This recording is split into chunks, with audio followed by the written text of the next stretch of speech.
time to respond. And then we had to chase them to actually get some of their time.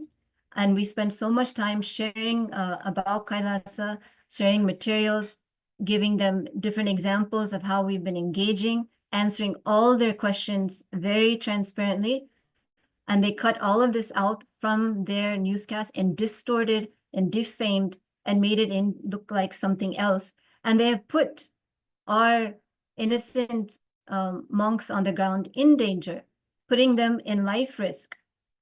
And of course, this is something that we are consulting with the legal authorities on the action that will be taken on such media who have perpetrated this awful, awful crime against Hindus and indigenous communities in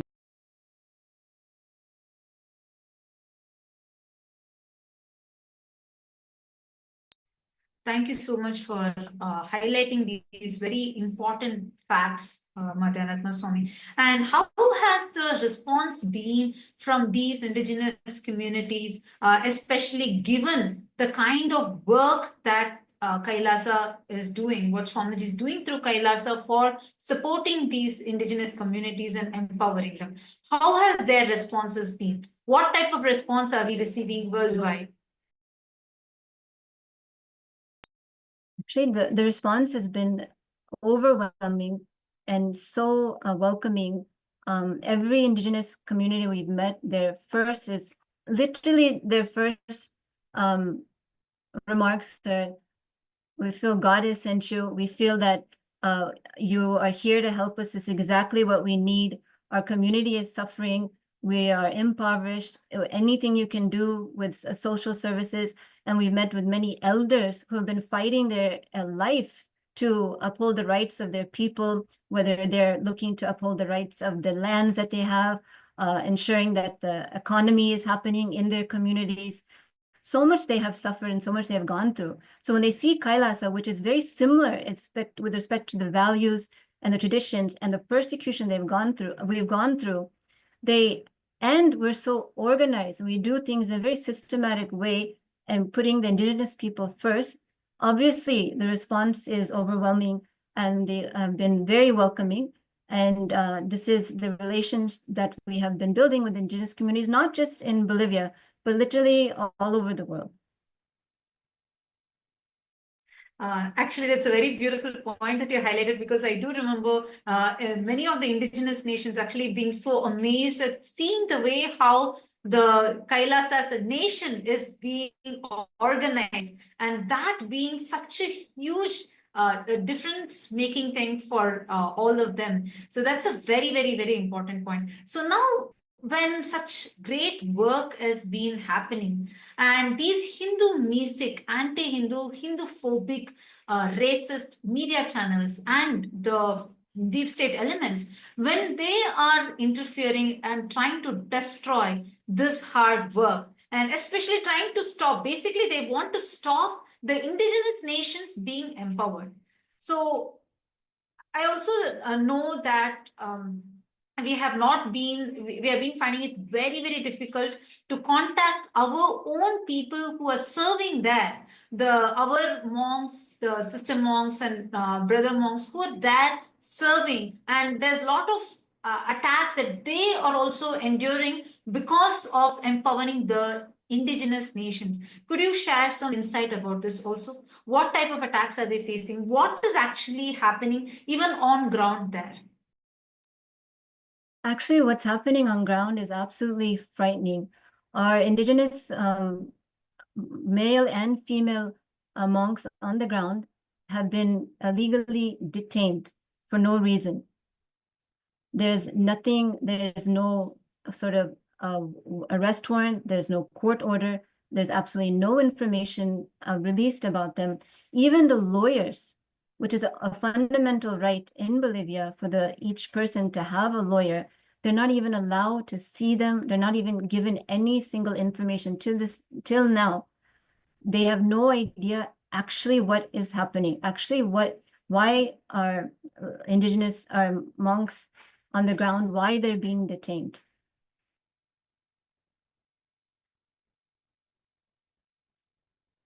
In fact, here I would like to speak about how the various details on how our monks, how our delegates in Bolivia who were there on the ground were actually attacked by the various deep state elements who were there and were actually at gunpoint threatened to their entire life.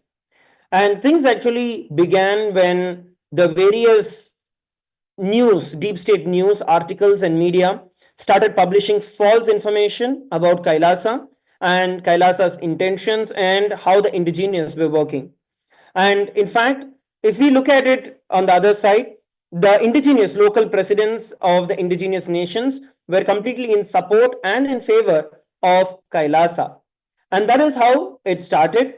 And the next day, when our various different delegations wanted to go over to the purchasing of their basic necessities, what happened was at the port to depart for Santa Ana, a municipal truck had come through and they stopped the delegates from moving. They had this happened right at the morning, around 9 a.m. in the morning, and from 9 a.m the truck was stopped and there were various people who mobs who had actually come in, and the first person to arrive and show up was actually the mayor. The mayor had actually come in with his goons and thugs, and he started calling and mobilizing other thugs in their local locality, and that is when others started coming in. And by around 11 a.m the team, the delegation locally, had boarded the boat for them to go and get their basic supplies so that they can continue living there peacefully. But during this time, over 70 individuals, and including agitated women, encircled and started screaming and recording and holding the delegates locally at gunpoint.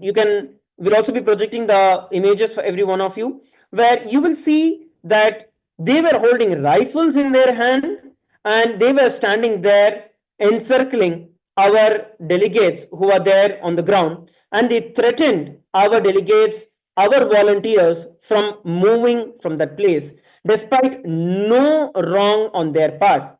And our delegates, these monks, also have humanitarian visa in Bolivia, and they're all legally approved by the immigration to serve and to conduct various humanitarian services which are there. But despite all of this, our delegates on the ground were threatened, they were manhandled, they were literally pushed out of the boat from with the idea to eliminate them on the ground itself. And this was all directed by the mayor. As per the UDHI Article 3, the right to security was breached by the deep state. And ICCPR Article 12 very clearly states about the freedom of movement. And over that, the local authorities, the deep state unlawfully blocked the departure of our delegates despite valid visas that they held in their possession and holding rifles and guns and holding us at gunpoint. So this is what happened early in the morning between 9 to 11 a.m. And in the scorching sun, they had tried to push them away into the water, trying to kill them on the spot. And at around 11:30 a.m., while boarding the boat, the mob members pulled out the bags of our delegates, our monks, and they started threatening, they started shoving one of our delegates. They were grabbed and beaten on the ground, causing them to fall on the ground, puncturing their foot, causing them to bleed.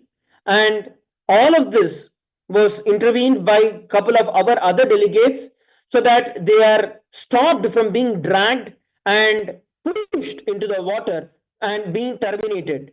This is what was going on the ground. And these are all the monks of the sovereign order of Kailasas, Nithyananda. It is these monks who went there, giving up all their life, giving up all their so-called wealth and everything just to serve people, just to serve the community. And this is what they had faced. And the persecution that we went through, that we have been going through even now as we speak, is just tremendous. When we look at it, one of the other monks, the necklace was ripped off. The necklace was ripped off the neck. It was not removed, it was just ripped off the neck, which hurt, directly started bleeding the delegate, the monk who was there.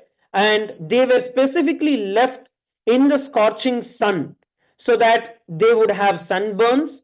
They were denied, categorically denied access to food and water. And there was very little space for people to even be there, because the people had barged into the boat trying to push them off. And even as you can see in the photos, people started climbing into the boat, and even the people with rifles were standing right beside them closely, trying to threaten them and their life. And this is what was going on. And continuously, this attack never stopped. And this violated various articles, whether you take the UDHR Article 5, which is directly towards the freedom from torture and cruel treatment. This is even if you are a person who is accused, you still have these rights that are vested in you.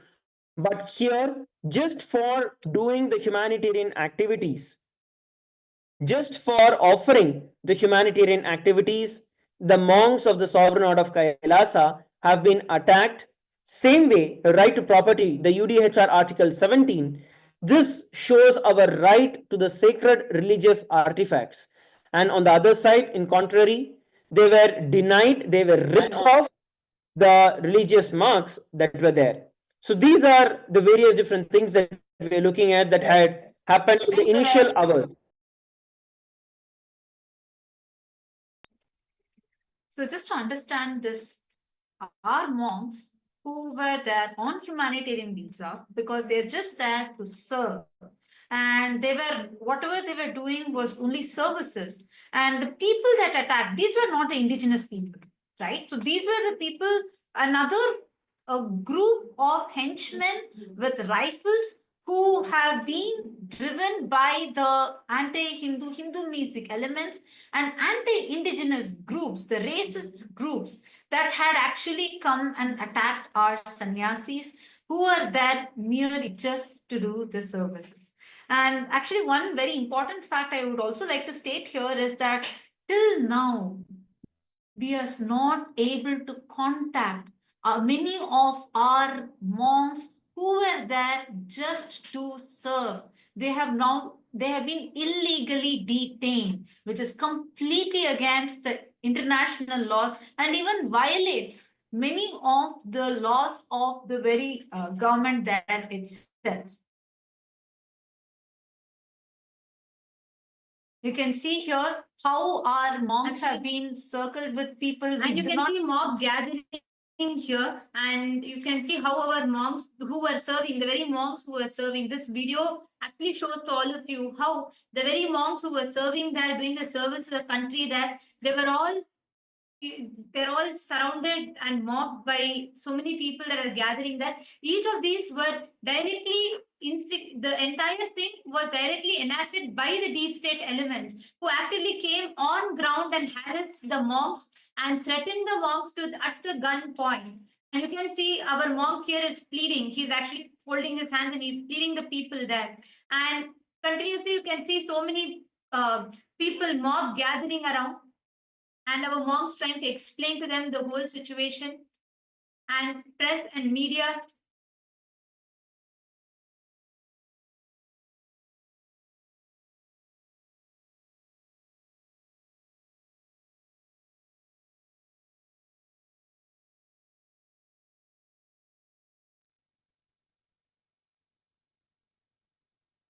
So I see that this is I'm seeing the visuals are clearly showing these were live streamed, and we were not able to reach out to our own sannyasis. What's the situation right now as we are talking? Are we already able to reach out to the sannyasis? Do we know, are they all safe?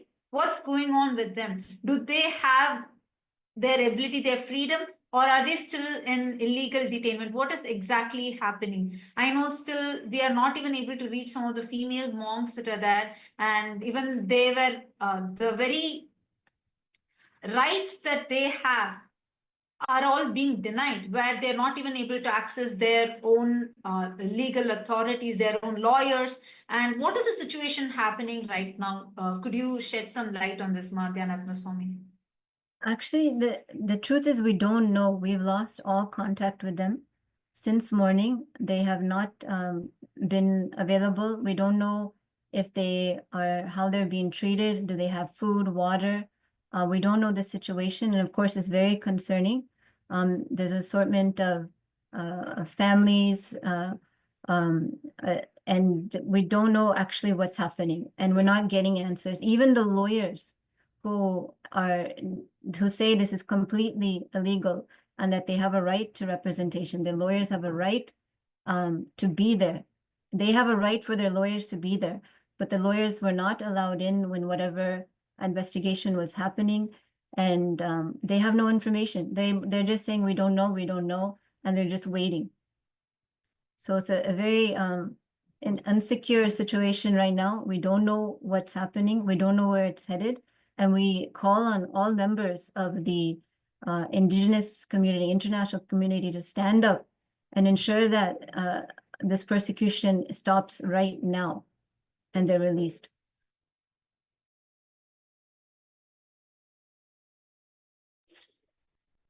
Yes, it's very, very disturbing to know this, because we have lost communication with the monks who are living internationally right now over there, and we do not know what's the situation with them. And it's so scary actually, because both sides, female monks, male monks, both of them have been very unreachable right now.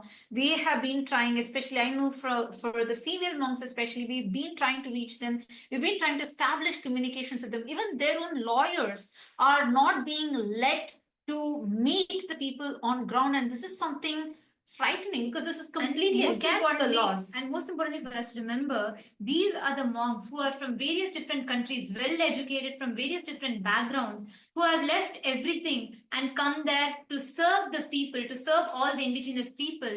And this is how they are being threatened. I mean, you can literally see here in the pictures, circle for all of you. Here you can see how they're standing here with weapons, rifles. They were threatened with rifle at gunpoint. They were boat trapped. They were not allowed to, the monks who are from various different backgrounds. We have people from the US, various citizens from various different countries who left their high-paying jobs, their education, everything to come and serve the indigenous people and to serve the communities there, and have been serving. They have been serving for many, many months now, working around with the people, conducting various different initiatives, various different activities, including Annadan, free food distribution, yoga classes, mental health and wellness support classes, and so on. And today, they are being threatened at gunpoint. They're being threatened to their life. And I also see a question from a YouTuber. Ma Durjati has asked, they were held on gunpoint. Yes, Ma, that is a rifle image that we just zoomed in and showed to you, that these were the people, they were actually held. We could only gather very few visuals, because the sannyasis there have been cut off from communication. They are under illegal detention in the hands of these racist deep state elements. So the situation right now is very, very serious, and this is a clear persecution happening right now, as all of us can see. So this is what is happening right now. And we also want to encourage any of the viewers, see, this is live right now, and any question you have, feel free to post it here. I'm seeing a viewer named Ma Sonali Gupta who has posted in YouTube. Do we know what triggered all of this? Why is this attack happening? See, the attack is happening just because these indigenous nations, these indigenous people are being empowered.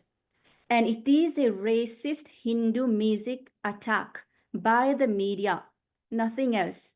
Just because KAILASA It stands for indigenous rights, reviving the indigenous cultures and traditions.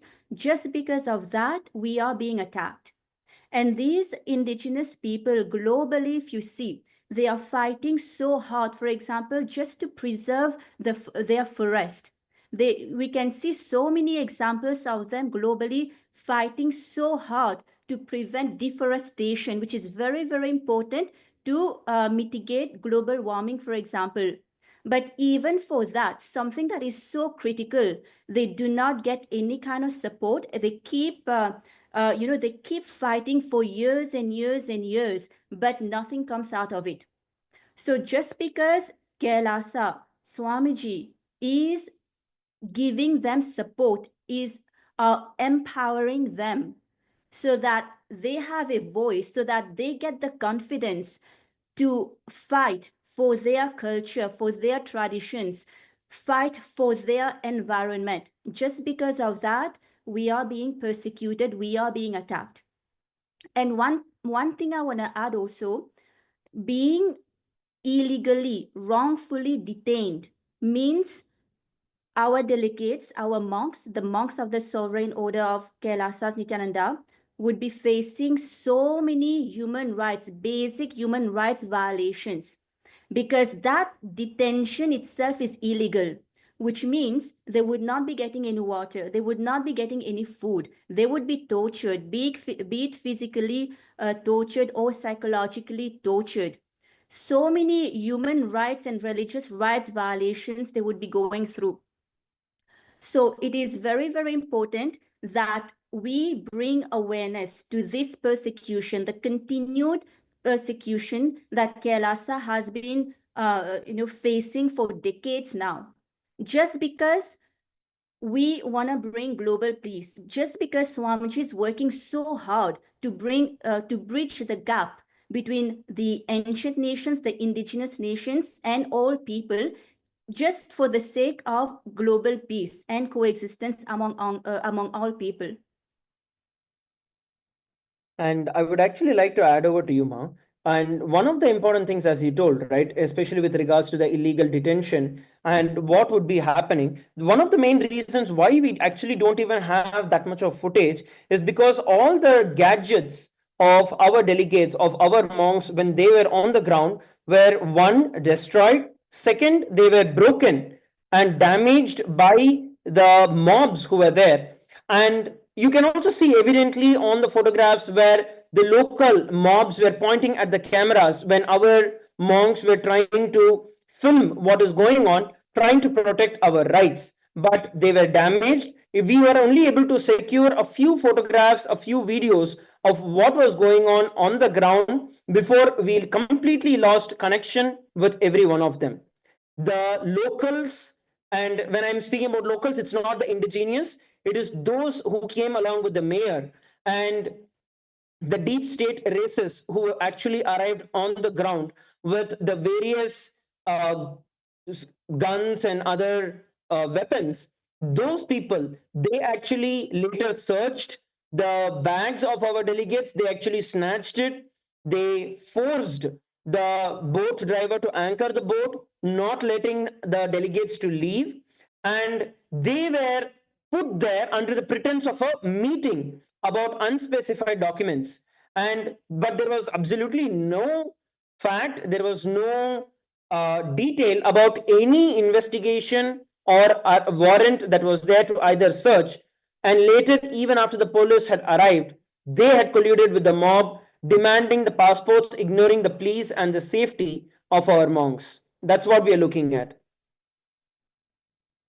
And Parvati Swarupini is saying rather, did you know that international courts have repeatedly upheld that indigenous peoples have inherent rights to maintain connections to their ancestral territories regardless of borders? Yes, that is very true. But despite that, there's no respect to international laws. The persecution keeps happening. And, for example, even this detention, it is an illegal, it is a wrongful detention that is against all international human rights violations, international laws. But despite this, violations, persecution keep happening. And that is why, again, it is us that needs to raise the awareness to what is actually happening on ground. And, yes, just want to Yes, add to actually that one. is that there's many conventions also. For example, the UN DRIP by the United Nations, where so many countries have signed this convention that basically uphold the rights of the indigenous people. But despite this, the indigenous nations globally, they do face continuous persecution. They are denied their rights. And that is where Swamiji comes in. That is why Swamiji is extending empowerment, support to these indigenous nations, because it is required to unite all the indigenous nations globally under one umbrella, so that we together can work towards the preservation of our culture and tradition, and also the preservation of the environment.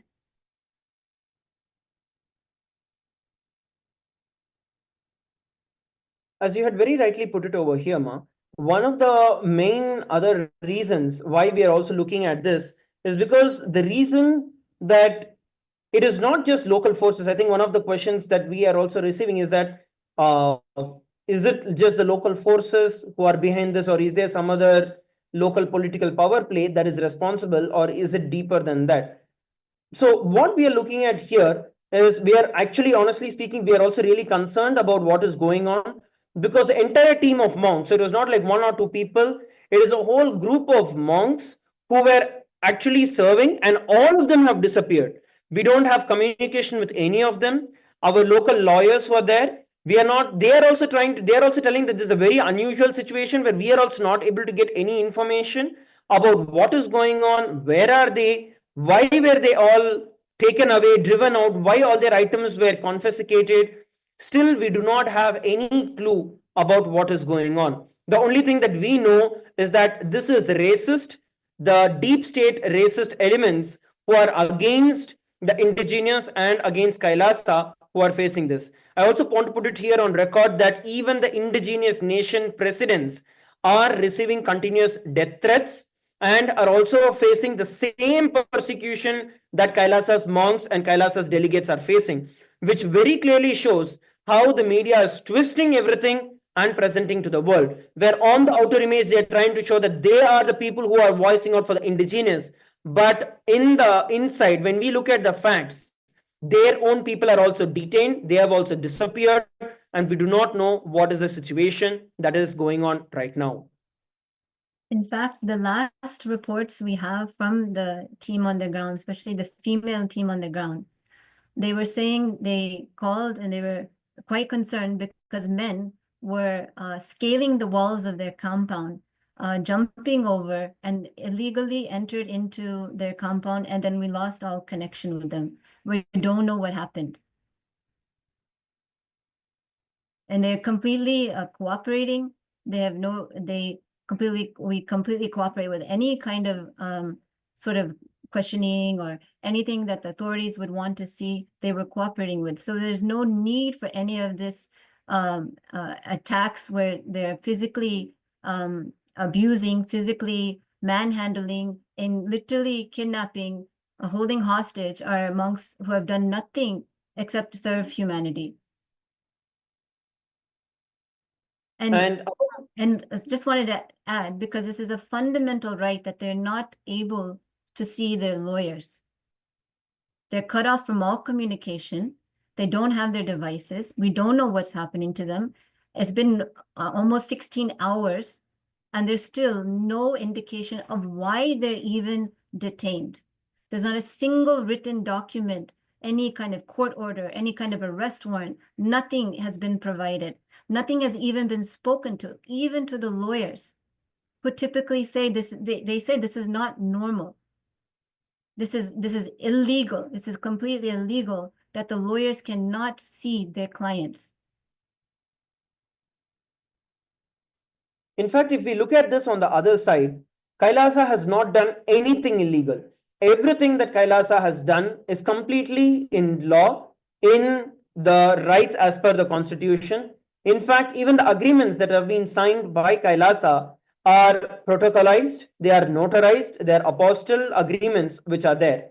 And despite all of this, even though there is nothing illegal done, when I'm speaking about notarized and protocolized, that basically says that it is publicly available records, it's publicly available documents, and which is also being directly apostilled by the government as well of Bolivia. So this shows that we have nothing illegal. We are completely in the legal framework of Kailasa. It is the US organization of Kailasa, which is based in the US, that has signed these cooperation agreements with the local indigenous nations to provide them with the services. But what we are looking at here is absolute human rights violation by the Hindu-phobic, anti-indigenous, racist, and deep state fellows who have been continuously attacking Kailasa, monks of Kailasa, monks of the sovereign order of Kailasa, and they are illegally kidnapped. And as Dhyanatma Swami had shared, I would like to reiterate, we are not allowed to contact our lawyers. Our lawyers on the ground are not able to reach out to our delegation, to our monks, and we do not know what is going on, which is absolutely against all the international norms and protocols.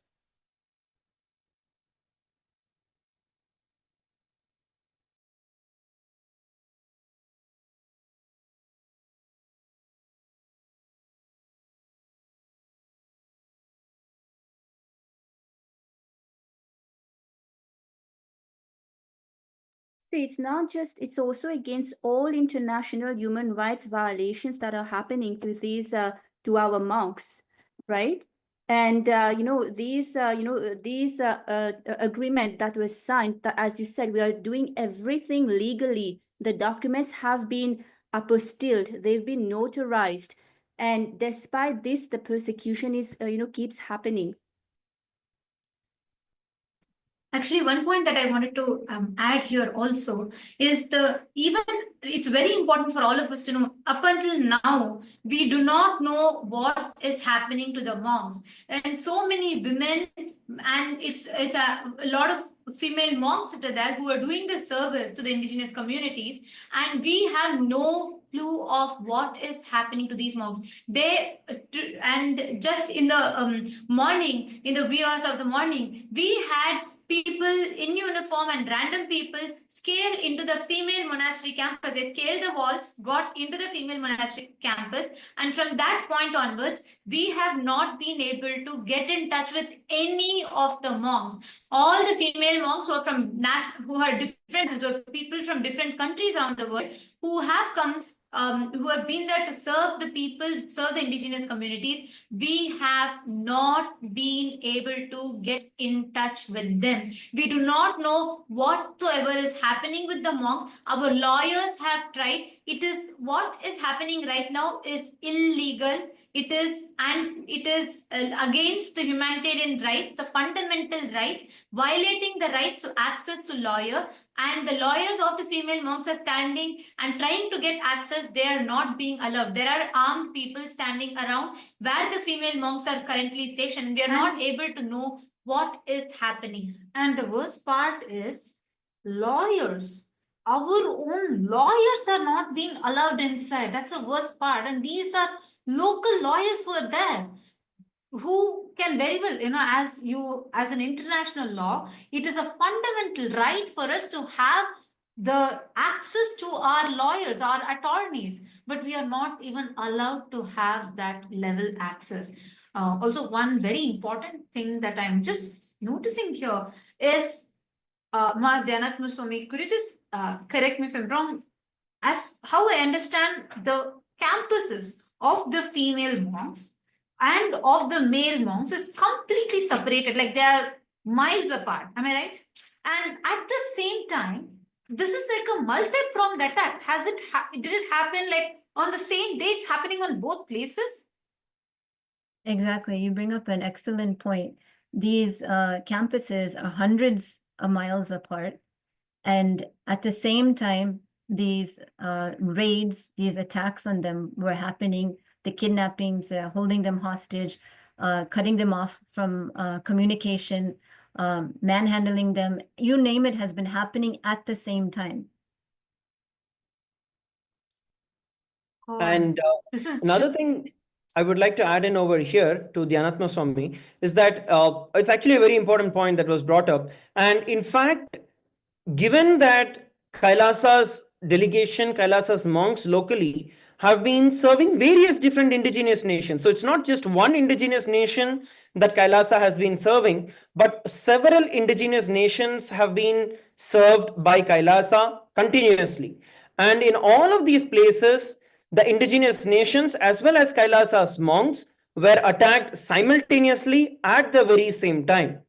And this was actually a very well planned, targeted attack, because as we can see in the media over the last almost a week's time now, that the racist media, the anti-indigenous media, was publishing fake articles and deep state articles in the social media, in the mainstream media, that was instigating the locals or the others other than the indigenous to be prepared for what was going to happen, so they can cover the entire thing as an attack on the indigenous, completely convoluting the entire ideology that is there. They did not even take any statements from the actual indigenous people who are there on the ground. They just gave their own ideas that were there. This is a very important point, because as a media, you're supposed to consider all the sides. So they did not ask any of the, okay, they didn't ask Kailasa.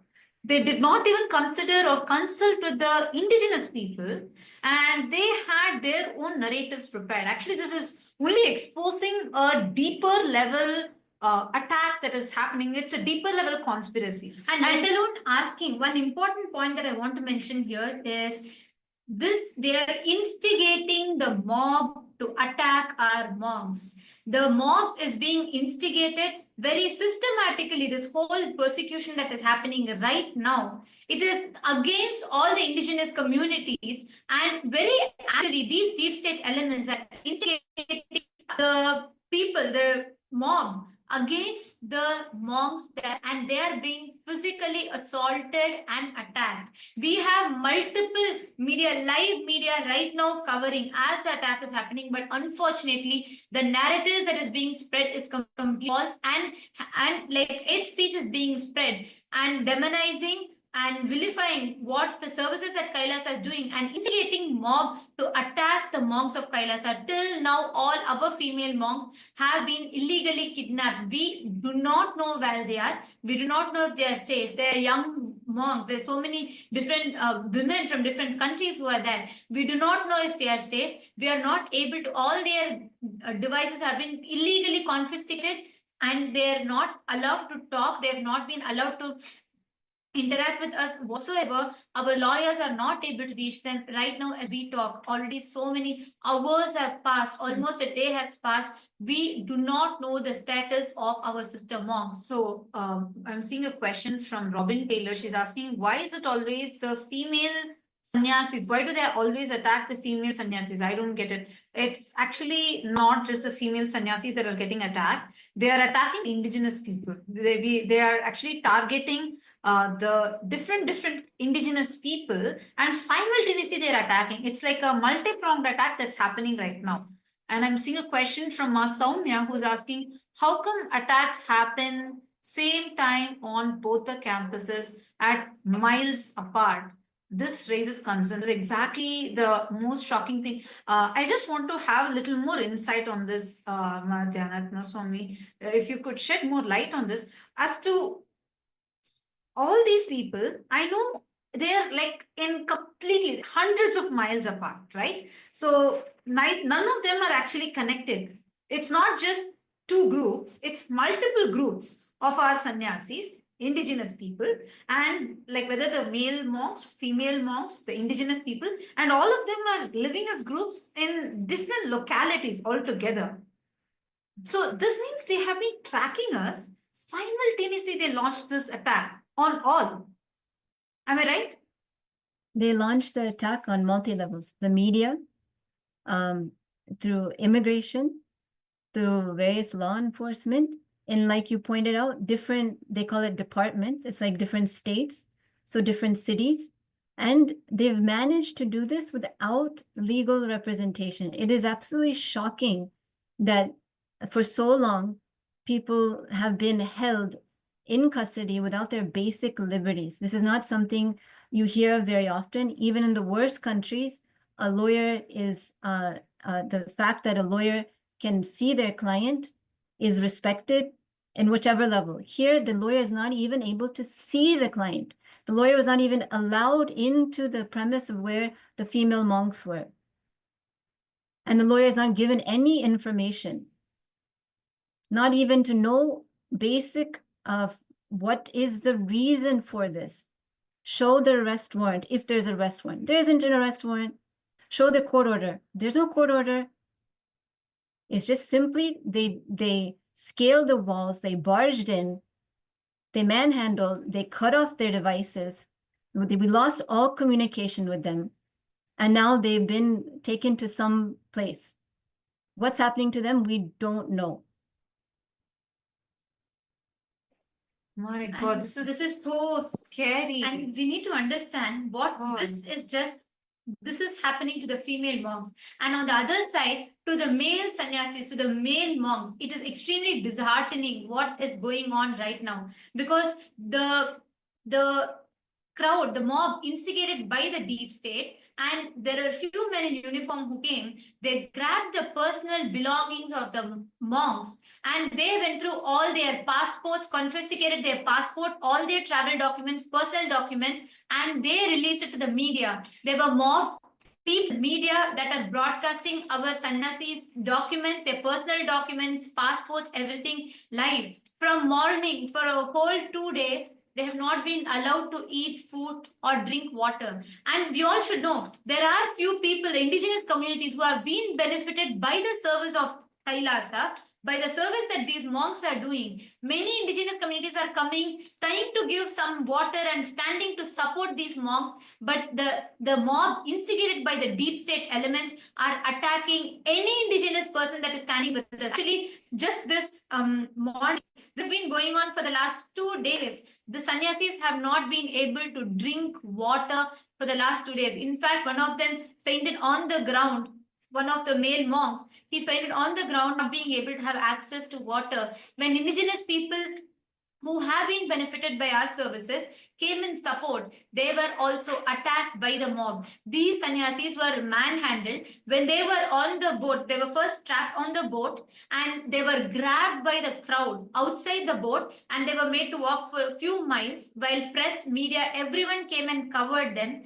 And as the monks are trying to explain, their bags were grabbed from them, and all random people started going through their bags, and whatever their passports, all their travel documents, their personal documents, medical history, everything was confiscated, and they were given to the media. The media started streaming all of this, taking their personal documents and sensitive documents and showing it on live. On the other side, all their personal belongings were grabbed away from them. They were pushed, manhandled, and they were not allowed access even to have water.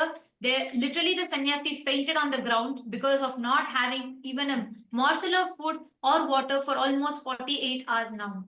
Yeah, and I wanted to add to that. The scene was absolutely horrifying for our male monks.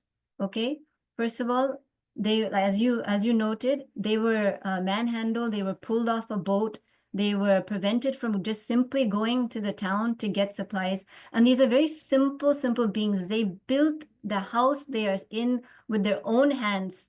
It is a most simple accommodation that they built from the scratch, just so that they could have shelter and do the services in the community, the indigenous community. But in return, they were beaten, they were dragged off the boat, they were held at gunpoint. And then when they were forced to go to the center of the city, they were surrounded by the mayor and his henchmen, and they went through all of their belongings, trying to humiliate them. There were many people videotaping, recording the whole scene, went through all of their baggings in public. There's literally like 100 people watching. Is this an investigation? Is this law and order? It's a complete banana republic. How can this happen when people have simply dedicated their lives? They've taken vows of poverty. They've taken vows of austerity simply just for living for others. And this is the repayment that they get.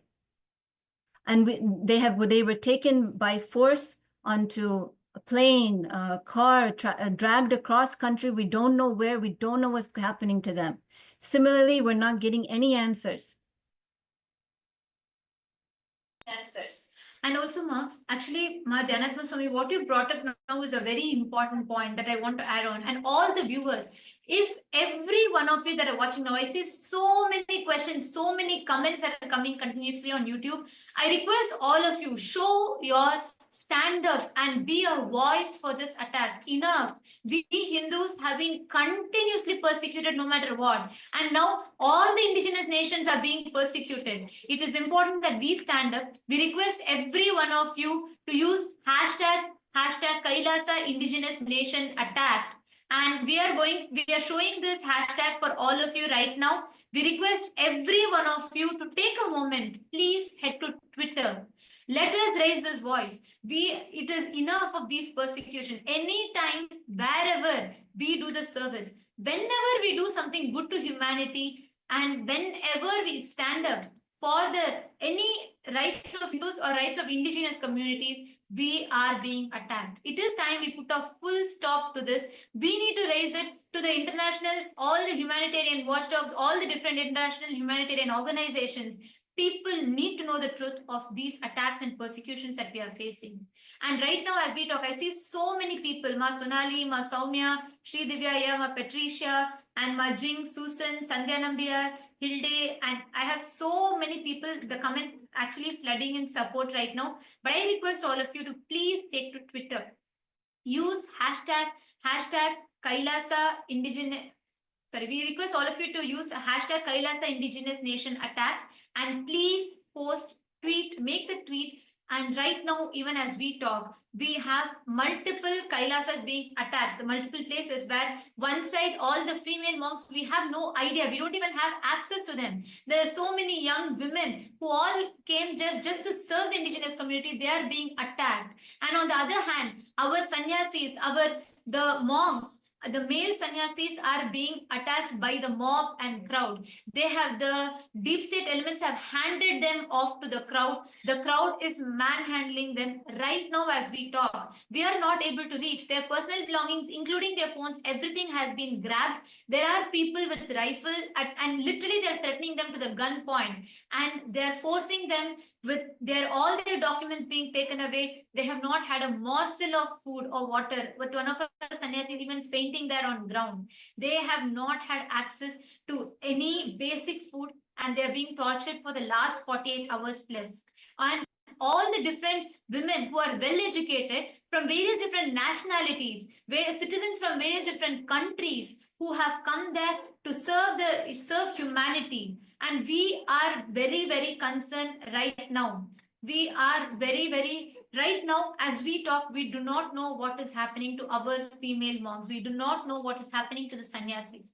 We have people who are well educated, who have left their high paying jobs. We have sannyasis who have left everything, who have come there just to serve the people. And lawyers, their fundamental right, a US citizen or anyone, international right, fundamental right is to have access to the lawyer.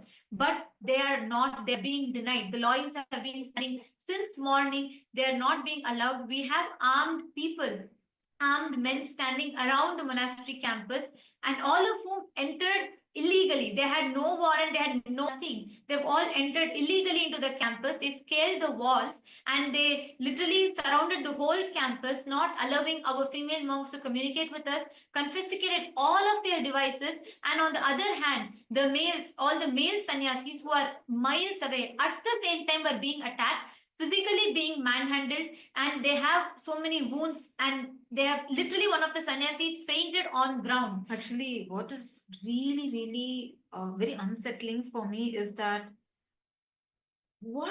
how can, see, we are not everyone is serving in different areas. These are hundreds of miles apart. What right do they have to stop the lawyers coming and helping? And this is like a multi-pronged attack. At the same time, the attack is happening in all these places. How is it fair? How is it right? I do not understand. Actually, it's very painful for me because our own sister monks whom we communicate with every day, and like I feel so bad. I do not know what's going on with them. I don't know what are they safe? Is everything okay with them? I don't know, because from morning we've not been able to contact them. The lawyers are there, they're trying their best. They are not able to even get in touch. They're not able to see because everywhere they have blocked. They've gotten, like, there are goons, there are uniformed armed men, and there is something going on over there. And everyone, there's a group of people, all of them suddenly just disappeared. Our monks gone. We don't know where they are. And this is just so scary. Right now, what right do they have? How can they do this? And what is all of this for? The only thing that our monks have done is simple service, serving the community, not for 1 or 2 days, but for many months and nearly two now, doing so many different services there, doing free annadan, conducting yoga classes, empowering the communities there. And many of the communities have been benefited by all these services that we are extending there, and doing free food services to the people in need, and conducting the sessions you all can see here in various different pictures as shown, and serving the communities there, and conducting classes, conducting yoga classes for the children, and conducting various different programs. And this is how they are being attacked right now. The mob, instigated by all the misinformation and all the false news, and the deep state elements who are actively on ground, standing there, instigating the mobs to attack. And here you can see various different people surrounding the campus in which the boat in which our monks were. And here you can see the man standing here with a rifle. And these are just few pictures that we were able to gather from, but we still are not having access. We do not know what is happening with our monks. We are not able to come in contact with them. We are not able to get in touch with them. We do not know what is happening to them right now as we talk. Actually, we are requesting and pleading with every single one of you. It's too disheartening, and I have no words to express. We really request every single one of you. We need your voices. We need every one of you to voice out this right now. It's so important. It's like, how is it happening right now? We are supposedly in the world with the most communication. We are in a world where social media, AI is there, and this is the situation. What's going on? How can we have the persecution happen right now, what we call as the most modern, very tech-savvy era where the communication is at the highest? How can we allow persecution to happen right now? No, we need to stop this. Please take a moment. I request all of you, share with everyone, plead everyone, every single one. This is not just an issue, not even just for Hindus. No, this is for humanity, because indigenous people are getting attacked. Already, so many indigenous civilizations have been demolished. We need to say this right now. We request all of you, please take a moment. Please use the hashtag Kailasa Indigenous Nation Attack. And please go ahead, share this with everyone. We need all of your voices. Any questions you have, please come to the YouTube live right now. You can post it in the comment section. We are ready to answer you. This is a humble request. We have not been able to reach any of our monks, all whether, and even the indigenous people. Our community has become unreachable right now because all their phones, everything is getting confiscated. It's too important. And I request all the members. Right now, I already see so many people have started tweeting. So many people are posting. And right now, as you're all watching, I urge every one of you, take to Twitter, tag all the all the international humanitarian orgs, tag everyone. Let us reach this right news to people. Please tag the leaders and the heads of your states and people, media, everyone in your country, in your locality. Let us take this to the world right now. And I already see many people tweeting here. Ma Ekapada Shaktini has posted, Kailasa is a legitimate nation focused solely on global peace. Absolutely right, Ma. With the years of service that Swamiji has done, we can clearly see the only goal for Kailasa has always been and will always be for serving the humanity. Ma Medellin Portuguese has posted, the rights of indigenous people have been trampled on and violated for centuries. And this attack is no different. Kailasa stands up and defends their rights. And for this, we are now being targeted again. This is very, very important. Thank you so much for sharing this, Ma Medellin Portuguese, because all we have been doing is to stand up to become that unified voice, to unite all the indigenous nations. For so many years, decades, generations now, the indigenous groups have been persecuted and targeted, singled out. In fact, if we take various different countries in South America, North America, both, 99% of these indigenous communities have lost their lands. Their land, whether they have been victims of land grabbing, they have been victims of persecution, attacks, killing, genocide, ethnocide, and they have been attacked of cultural delegitimization and so many things. To this day, there is no platform for these indigenous people to go and request or stand up or ask for their rights. It is for the first time, Swamiji, that united all the indigenous nations from around the world, became a unified platforms. We have over 100 indigenous nations that has come together, and this scale of the revival that is happening is what exactly the deep state elements are not able to handle, which is why even here, as soon as seeing the active service that Swamiji has been doing, that continuously these attacks are happening. We have Kailasa Singapore that has posted, Bolivian journalists have a duty to report the truth. They have fueled a racist attack on Kailasa's indigenous Hindu traditions. This discrimination endangers not just one community, but all indigenous people striving for recognition. This is very, very important. And most importantly, I'd like to also highlight is none of these facts are being shown by any of the media houses. All misinformation, fake news, and false allegations are being spread, propagated by the deep state backed medias, the politically backed deep state owned medias, which are continuously propagating negative hate speech, that are propagating false news, fake news, and instigating people to attack. In fact, just yesterday evening, we had a whole group of the deep state elements that surrounded the monks, the male sannyasis. Throughout the day, they were there, and they got in a lot of these deep state press and media that came, and they started literally shoving the camera on the faces of our monks. They started physically assaulting the male sannyasis. They were not allowed to go anywhere. They were not allowed to move, and they had so many wounds. They were bleeding because of the attack that mob was having, because they instigated the mob. The mob was angry, and they were manhandling the sannyasis there, and they were not getting any protection from any of the officials whatsoever, because the deep state, the politicians were standing on the ground and masterminding this entire attack. And many indigenous groups, which has been benefited by our services, who know the real intentions and how Kailasa has been serving, in support of so many indigenous groups came together, and they started voicing in support of Kailasa, in support of the monks. All of them were also manhandled and beaten, attacked. This is the current status, but none of the media houses are showcasing any of this information. They are not showing what currently is happening to our monks. And I still see I see another person from Malaysia was posted, this is absolutely atrocious, these attacks on Kailasa.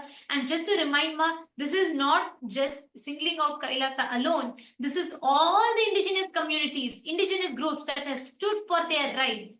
Everyone, all the indigenous groups that have joined together with Kailasa, all the indigenous organizations that are standing and voicing out for their rights are being attacked. Anyone that is going and speaking the truth right now are being attacked. They have no protection.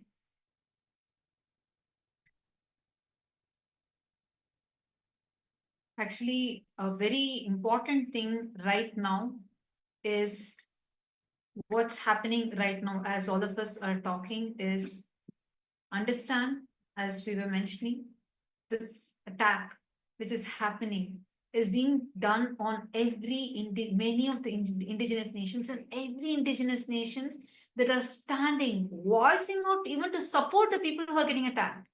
Understand, this is not just on Kailasa. It's happening everyone, like the presidents of the indigenous nations are all receiving death threats.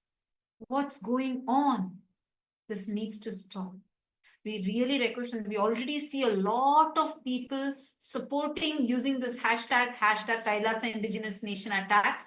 We request every one of you, everyone that are here right now, please go ahead, take this hashtag and post your comments. I already see some people posting on YouTube. We request all of you, take it to Twitter. Gevashe Hosine has posted, I don't understand how they entered campus. Is not Kailasa a sovereign state in that area? Understand, I just wanted to tell this, what attack is happening is not happening in the sovereign state. It's happening wherever Kailasa monks from the sovereign state are going to serve the communities, to serve people. There the attack, and this is not happening by the indigenous community there. We are going to serve people.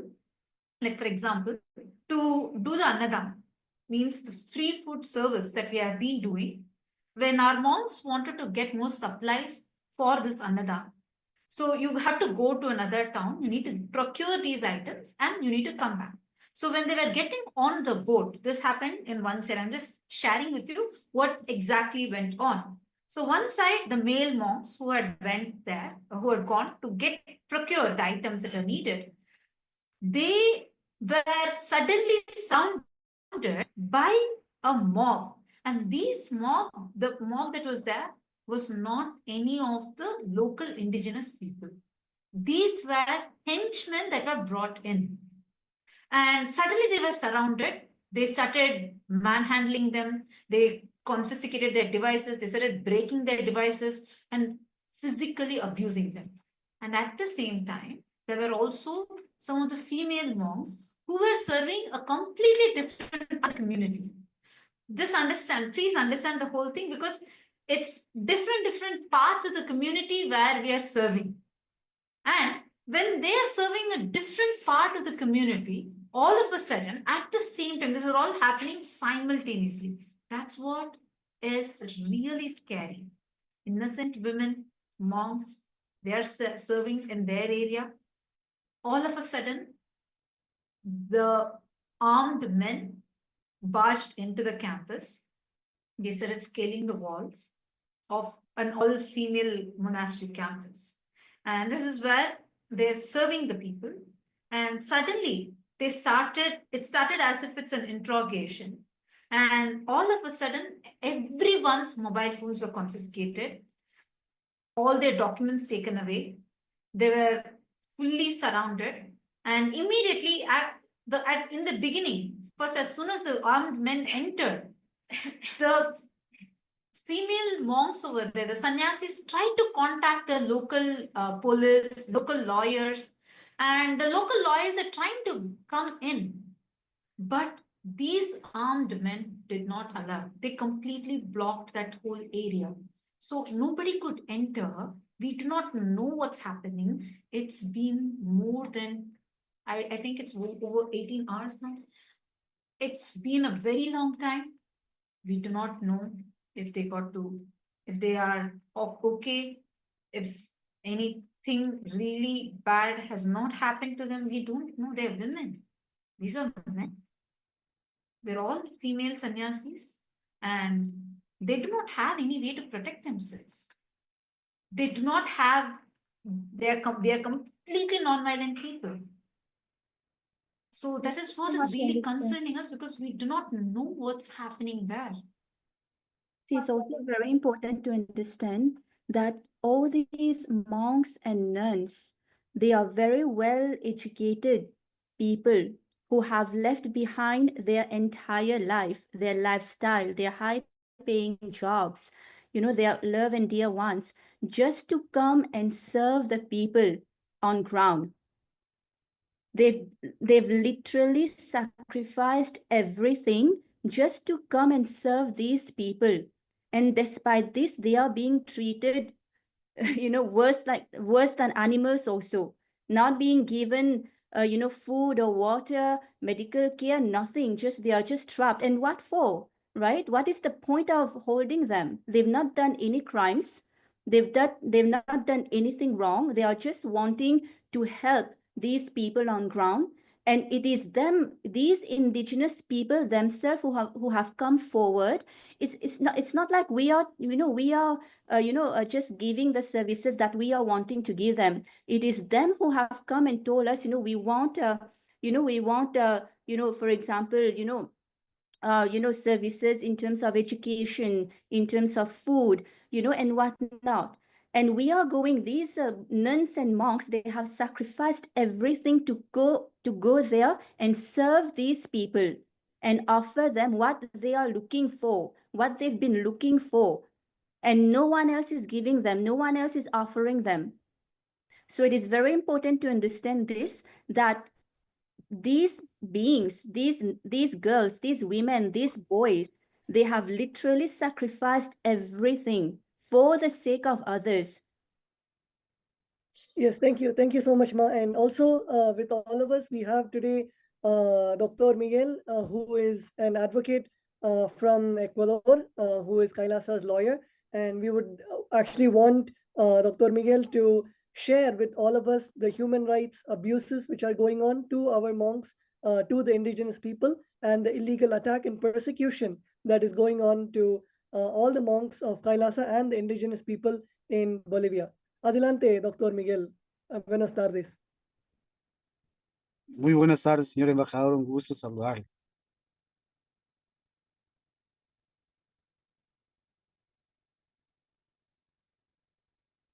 Hola. Sí, escucha.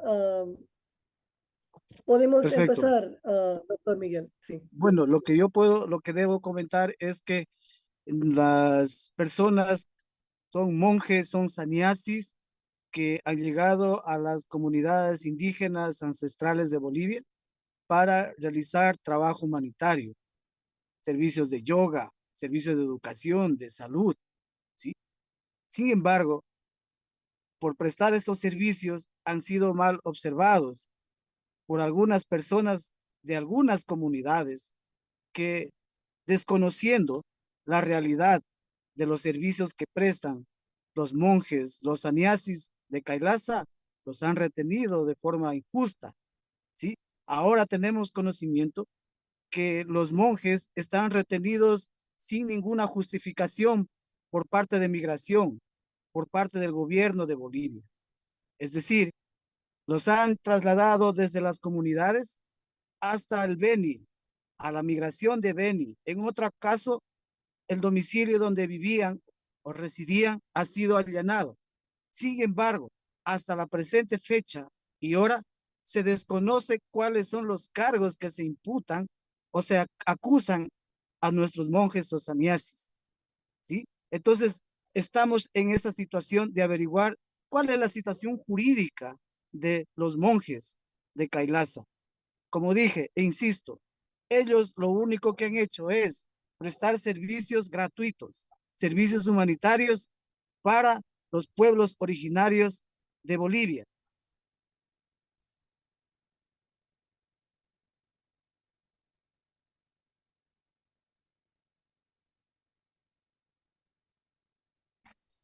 Gracias. Gracias, doctor Miguel.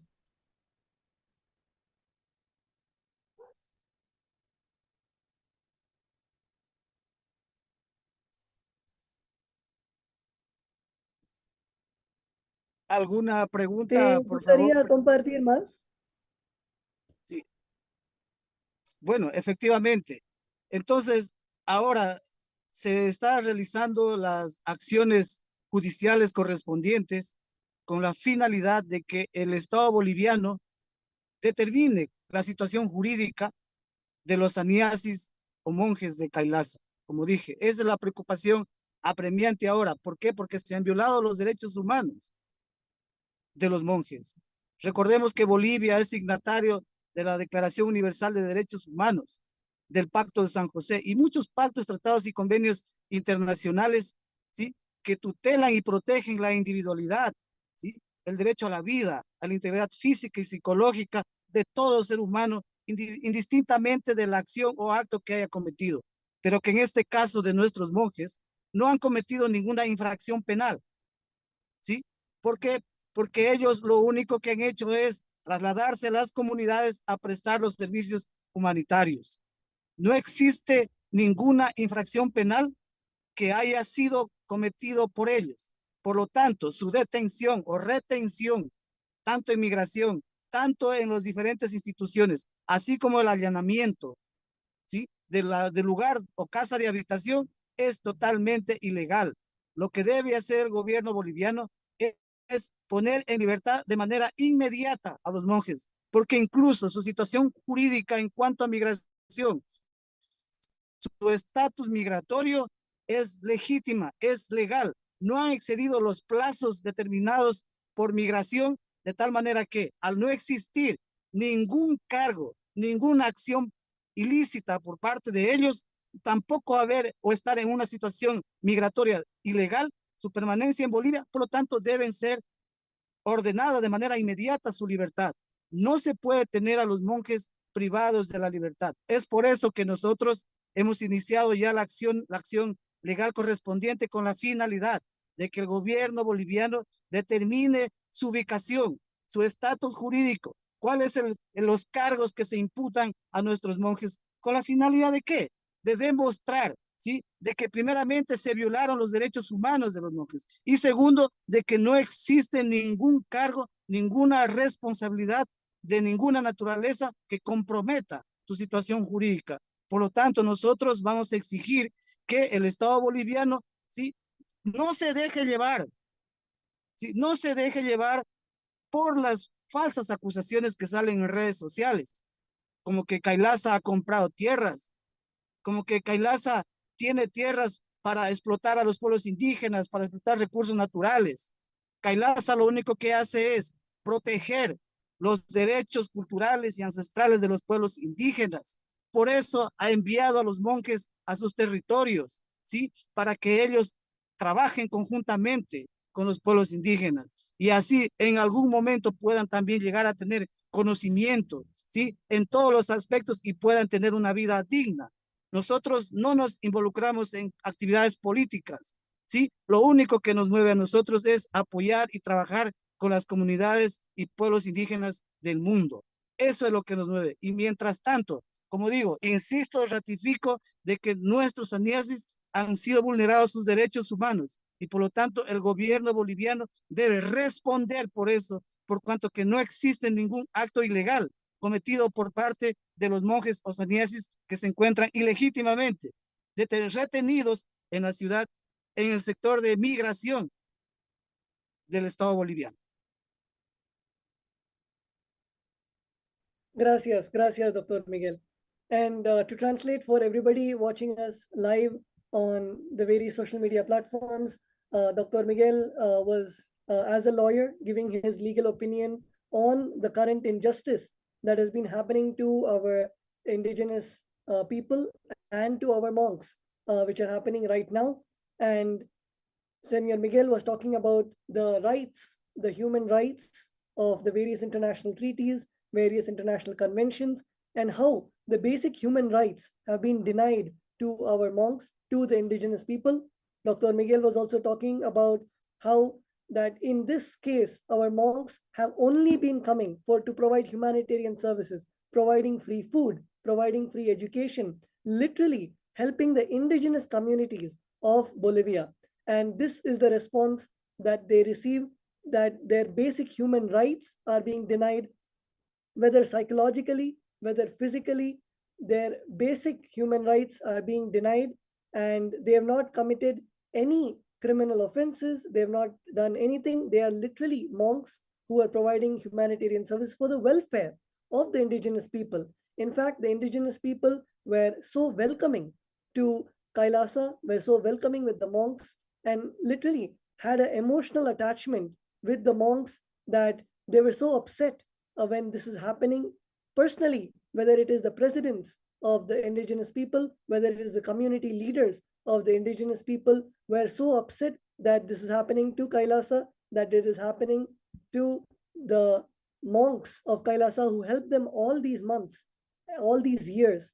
And Senor Miguel was also talking about the human rights which were violated, and there is all the accusations that have been coming on social media are totally false, like whether Kailasa has bought land or Kailasa exploits the indigenous land of the indigenous people to exploit the natural resources. All of these are completely false. As we had mentioned earlier, Kailasa is very much aligned. Our treaties, our actions, Kailasa holds the highest principles of non-violence. Our monks take the vow of non-violence, where we do not even hurt plants or animals, forget about natural resources, trying to hurt the ecosystem. And Senor Miguel was talking about all of these as completely false and just false accusations which are floating around in social media, and again reiterated that the monks of Kailasa only were there to provide humanitarian work and to help the indigenous communities, and for the international community to recognize this and to share this with every single person, to uphold the rights, the human rights, the basic human rights of our monks, and to tell the whole international community the truth about what is happening to Kailasa and the indigenous people in Bolivia. Kailasa, Bolivia. We thank Dr. Miguel for this. Actually, just to give a quick brief, it is this attorney, Dr. Miguel, attorney here with us. He was the one who was there on ground. He was also one of the lawyers who were there on ground trying to get justice, to somehow contact our female sannyasis, to somehow get in touch.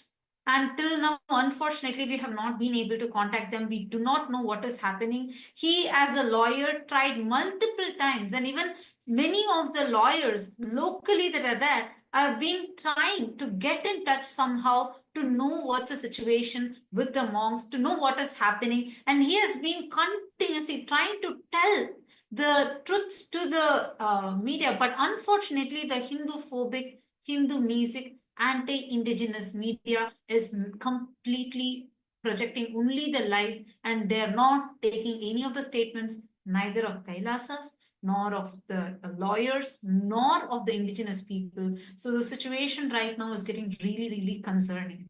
And also, as Senor Miguel just highlighted a very important point, he said that how currently the monks' human rights are being violated. The monks that are there, all the female monastery, the members, the female monks who are there, and the male monks both, their human rights have been violated. They have been deprived of food.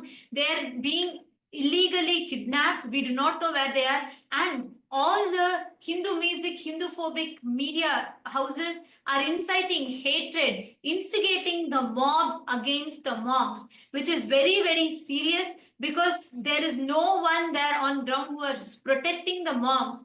The deep state elements, the Hindu-mesic, Hindu-phobic deep state elements on ground are actively instigating the mob to attack our innocent monks who have been there only of service to the countries and serving the indigenous communities there. And as Senor Miguel also highlighted that how currently they're not able to access our monks. They're not, the legal team on ground is trying to reach. The basic fundamental right to access to lawyer is being denied. As you all can see, he's a renowned lawyer who's here with us on live, who's telling right now on ground, from the ground, he's reporting where he's not able to access the people. He is not able to get in touch. And this is the current scenario. There's so much of hate speech, racist, anti-Hindu hate speech being spread by Hinduistic, Hinduphobic elements actively, which is completely masterminded, orchestrated by the deep state elements. We have seen this happen time and again. No matter which place we go, wherever, when there is service happening, and especially when it comes to empowering the indigenous communities, especially whenever it comes to empowering, serving the women, empowering indigenous communities, we are being attacked. And today, along with KAILASA, 100 other indigenous nations that are standing with KAILASA right now as we speak, every single one of us are being attacked. The heads of the various different indigenous communities are standing with KAILASA and supporting KAILASA, and anyone that comes in support of KAILASA, what the services that Swamiji is doing through KAILASA is also being attacked. This is the life scenario. This is what is happening right now as we talk. It is important that we, all the viewers, every one of you, please take to Twitter, take a few minutes and please post what your thoughts are. We are also having the inputs directly from the lawyer himself on ground, who is sharing, who is reiterating to us the gravity of the situation that is happening on ground currently. We are not able to get access to our monks. We don't know what is happening to them. We don't know if they are safe. We do not know how they are. We do not know in what condition they are in. All the monks, women, men from various different backgrounds, various different countries, walks of life, who have had who are all well educated, who have left their high-paying jobs and good jobs to come here to serve the community, to serve the humanity, are being attacked. Our lawyers are not able to gain access to their clients, to them, to the monks. This is something like, it's not something, I'm not understanding how so blatantly they're able to do this. This is not something normal.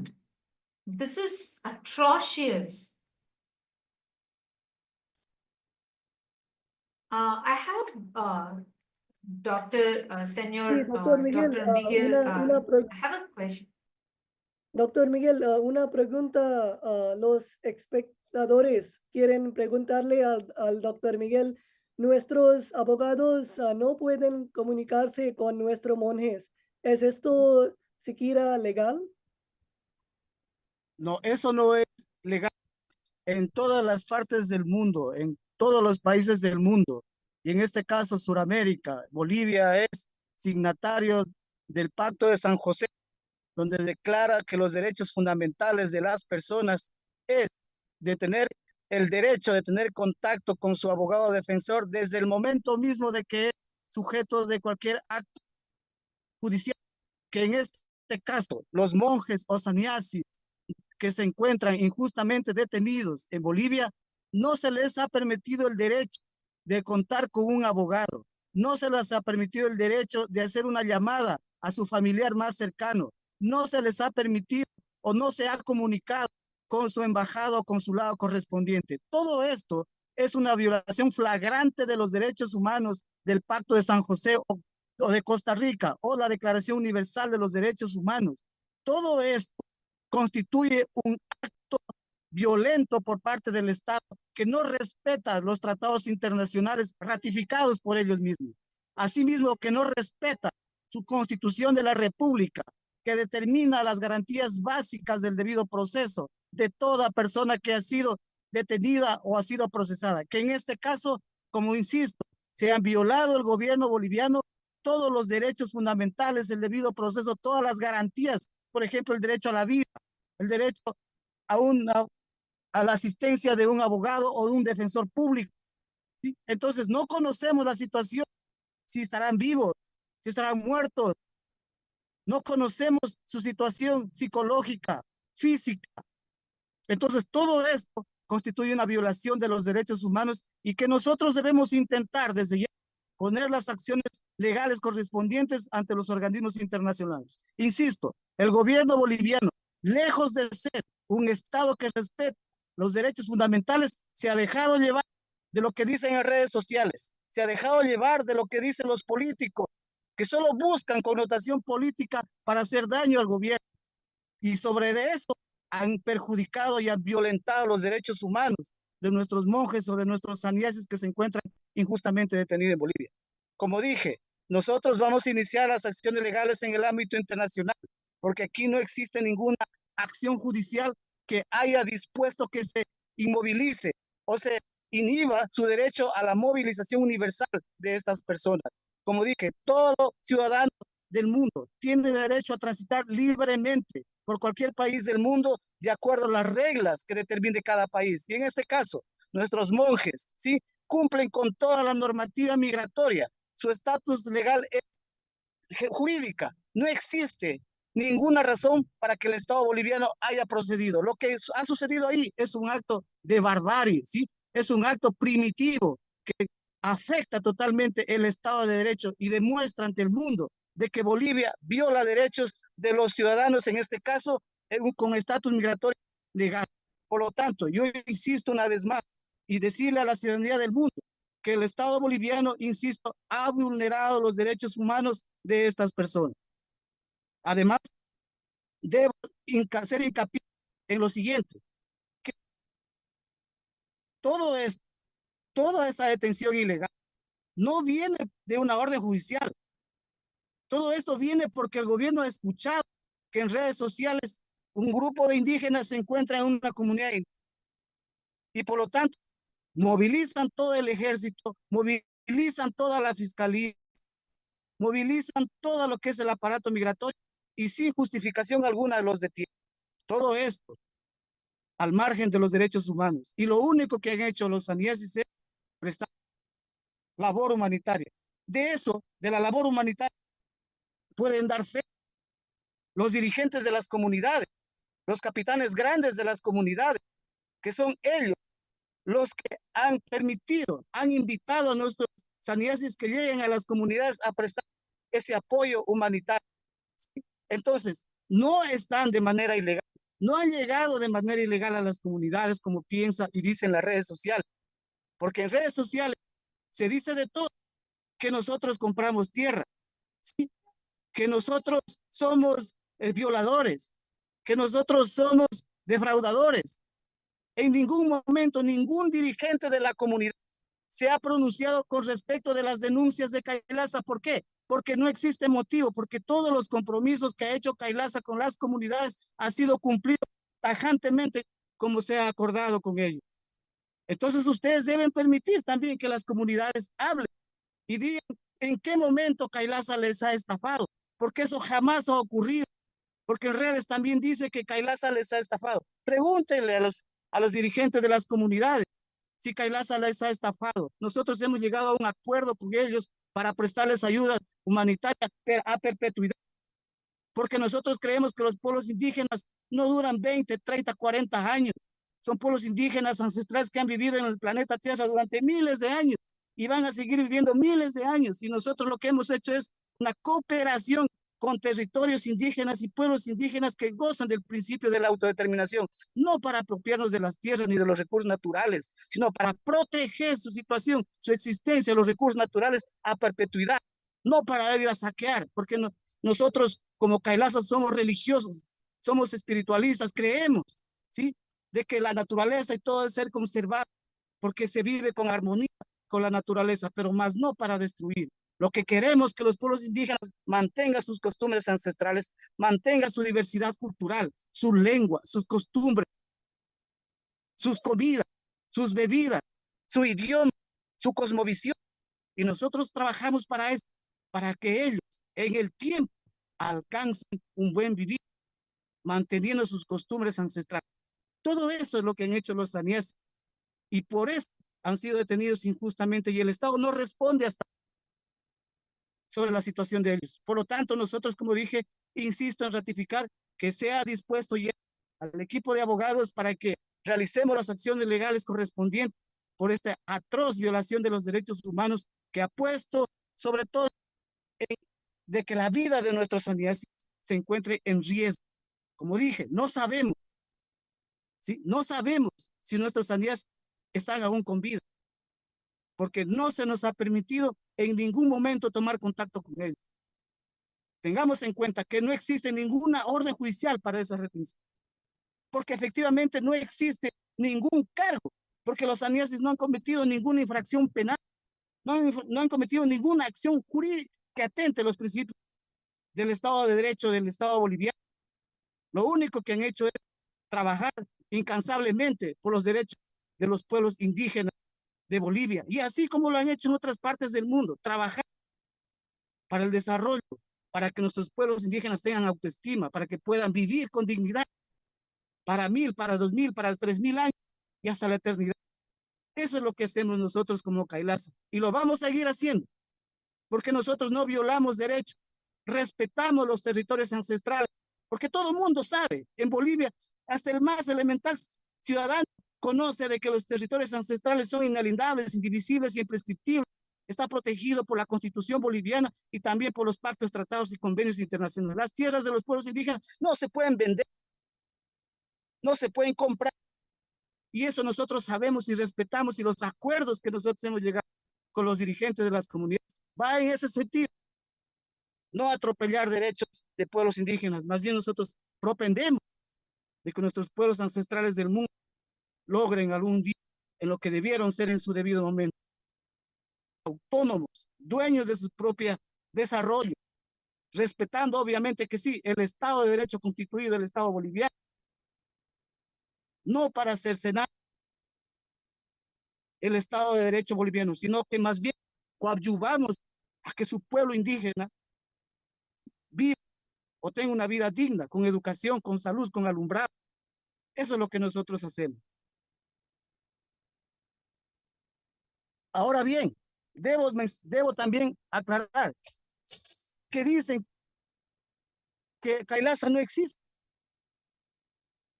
Eso también es una aberración, porque KAILASA existe. El hecho mismo que estemos allá y que todas las redes sociales manifiesten de KAILASA es porque KAILASA existe.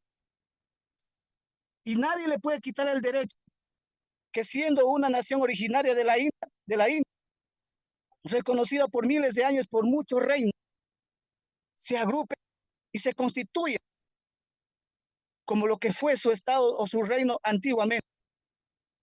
Así como los pueblos indígenas de Bolivia han existido miles de años, han tenido caciques, capitanes grandes, pero ellos mantienen todavía su identidad, su territorio, su cosmovisión. En el caso que de la India no sucedió así. El pueblo indígena de KAILASA ya no cuenta por la persecución política y religiosa que sufrió durante miles de años. Pero eso no quita de que se reagrupe y decidan continuar con su legado ancestral.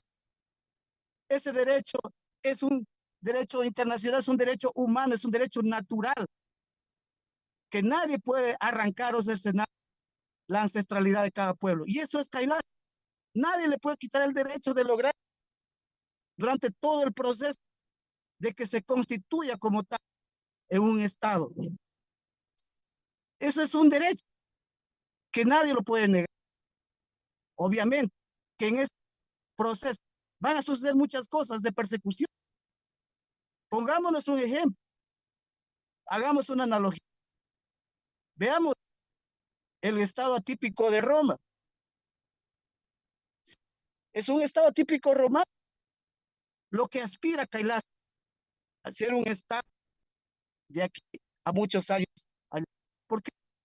Porque goza de legitimidad ancestral, porque sus reinos originarios y ancestrales están en la India, que fueron perseguidos y extinguidos, pero existe el pueblo que ha retomado esos principios y esa cosmovisión de aquellos pueblos y se han organizado. Ese es un derecho innato que nadie puede negar.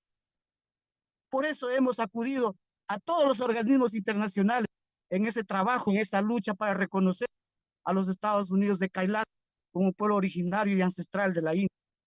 Eso es, pero KAILASA existe. No se puede decir que KAILASA no existe. Tenemos nuestro propio sistema de gobierno, como lo fue hace miles de años. Nuestro propio idioma, nuestra propia religión o cosmovisión. Eso es KAILASA. También dice que KAILASA es una secta. Totalmente equivocados. ¿Quién puede definir el concepto o definición de secta? Entonces quiere decir que todas las religiones del mundo son una secta. No, señores, tenemos que aprender a respetar el derecho a la libertad de conciencia y de pensamiento. Cualquier ciudadano puede adorar o creer en lo que crea, en lo que considere para él su deidad o su Dios. En el caso de KAILASA, son gente espiritual que cree en el cosmos, que cree que todo el universo, que todos los seres humanos que viven en el planeta Tierra somos el Dios realmente, y que queremos que la gente, como un ser humano innato, reconozca esos valores como individuo que tiene en su corazón, en su mente, en su actuar, sin hacer el daño a los demás. Eso es lo que es KAILASA, no es una secta. No cobramos por dar una misa, no cobramos por bautizar un niño, no cobramos por hacer actividades religiosas. Todo lo que KAILASA da, lo da gratis, porque así debe ser la humanidad. La gratuidad, la humanización de los actos de los seres humanos es lo que importa. Entonces, esa tergiversación, esa mala información que han salido por TikTokers, que no saben lo que dicen, que no investigan, que lo único que quieren es fama, han destruido y han calumniado y han injuriado a los Estados Unidos de KAILASA. Y eso nosotros vamos a demostrar con el tiempo. Lo que sucede es que, de acuerdo a los principios de KAILASA, no son un pueblo beligerante, son un pueblo amistoso, que por eso no ha salido a reclamar. Pero esta vez ya es demasiado, por cuanto que se han vulnerado los derechos universales de nuestros sannyasi. Y esa es la aclaración que debemos hacer, y que se lo haga para todas las personas del planeta Tierra, porque hay mucha mala información y mucha mala tergiversación a KAILASA, sin que KAILASA ha hecho nada. Que KAILASA ha comprado una isla en Galápagos, en Ecuador. Las islas no se pueden comprar, es patrimonio cultural de la humanidad. Toda esa información es realizada por TikTokers que no tienen nada que hacer, que se dedican a tener fama a través de estos medios digitales. Pueden hacer lo que sea, pero para poder hablar de algo tan importante como KAILASA, se tiene que investigar e ir a la fuente. Estoy a las órdenes para las preguntas que estimen necesarias.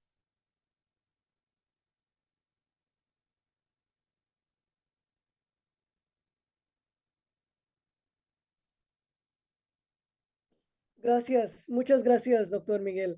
And to all the viewers watching us live, we also wanted to translate what Dr. Miguel was saying. To begin with, Dr. Miguel said that we had asked Dr. Miguel the question that our sannyasis, our monks, where the basic human rights were being denied, the basic legal right to speak to an attorney was being denied. And Senor Miguel has beautifully explained that this is not the case. And many countries, including the countries in South America, are the signatory of various conventions that declare the fundamental rights of people, and not having the contact with even their attorney is a denial of their basic human rights. And in this case, the monks our sannyasis have not even received this basic human right, and this human right itself has been denied. And this is a violation of the Universal Declaration of Human Rights and the various conventions that the South American states have and are a signatory of. And all these are direct violations of the basic human rights and the basic rights for every person. And all of them have a right to life, to a right to an attorney. And we don't know if they are safe, if they are well, if they have eaten, if any food, water, basic necessities have been given to all of them. And all this is a direct violation of human rights. And we call upon the international community, we call upon the various humanitarian institutions to bring justice to our monks, to our sannyasis, who literally have only been doing the humanitarian services and have been selflessly working for the benefit and with the indigenous people of Bolivia. And right now, their basic human rights are being denied, and our sannyasis, Senor Miguel has said that we are going to initiate legal action at an international level and notify the international community of the human rights violations which are happening to the Hindu monks, the human rights violation that is being committed against our monks, being committed against the monks of Kailasa and the indigenous people of Bolivia. And he explained also that every citizen has the right to freely travel, and this basic human right of the restriction of movement is being denied for our sannyasis right now. And they have not committed any crime, they have not committed any offense, and it is just the direct persecution from the deep state of illegally withholding our monks, illegally detaining our monks, our sannyasis, and we call upon the international community to condemn what is happening against our sannyasis, our international monks. And Senor Miguel also expanded about the various comments that are going on in and around social media that Kailasa is not a state.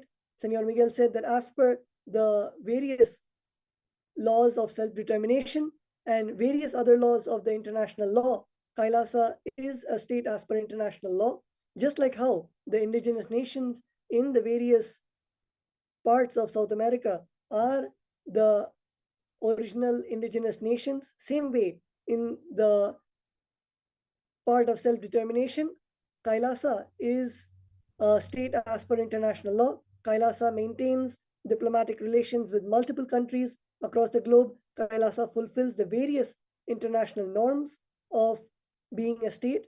And Senor Miguel also said that there are various accusations that Kailasa is trying to fraud the indigenous people, but Kailasa has only been working with the indigenous community, and in fact the indigenous community also is in agreement with Kailasa and is thankful for Kailasa to come and to help them provide the humanitarian services in perpetuity. And Kailasa has been working with the indigenous nations, and we don't just last, our humanitarian aid does not last just 30 or 40 years. And as brothers and sisters of indigenous people, as Kailasa, one of the founding members of the United Ancient Nations intergovernmental organization standing for indigenous people at the international level, Kailasa provides the humanitarian services for thousands of years to support our indigenous brothers and sisters worldwide. And Kailasa is not here to appropriate their lands or natural resources. Kailasa is spiritual, Kailasa is religious, Kailasa is completely non-violent and lives in harmony with the nature, not to destroy, but to preserve the nation, to preserve the indigenous customs, to maintain our cultural identity, to maintain our diversity in culture, our customs, our language. And Kailasa works towards preserving and defending the rights of the indigenous people, preserving the customs, the culture of indigenous people worldwide. And when Kailasa is doing all of this, our monks, our sannyasis are doing all of this illegally. They have been detained and there is no response.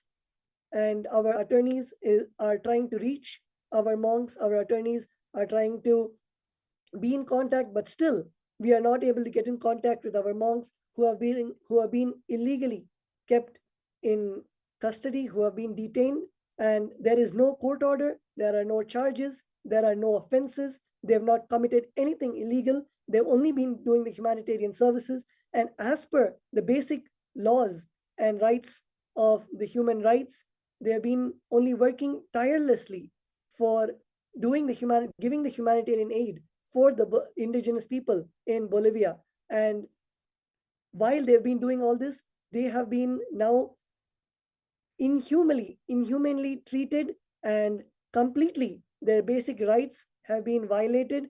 And this is against the constitution of Bolivia, against the constitution of the various South American countries where the Constitution does hold a high regard for human rights. The Constitution does hold the basic human necessities of providing the basic needs for every person.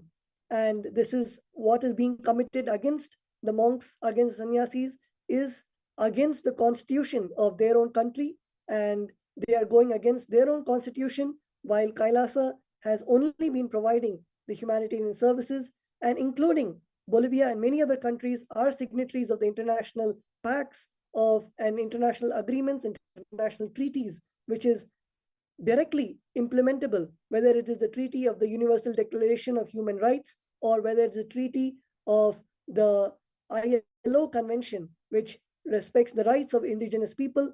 The various treaties, it goes completely against their own constitution, against these international treaties that they themselves have signed. And Senor Miguel also told about many people commenting that Kailasa does not exist.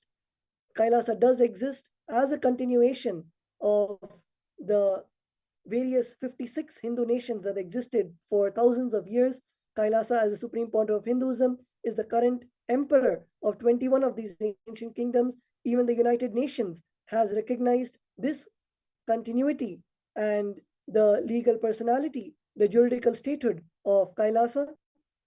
And the self-determination is an international right. It is a human right, and no one can take away the identity of the nation from the people. And whether it is the state, whether it is anyone, cannot belittle the right of self-determination.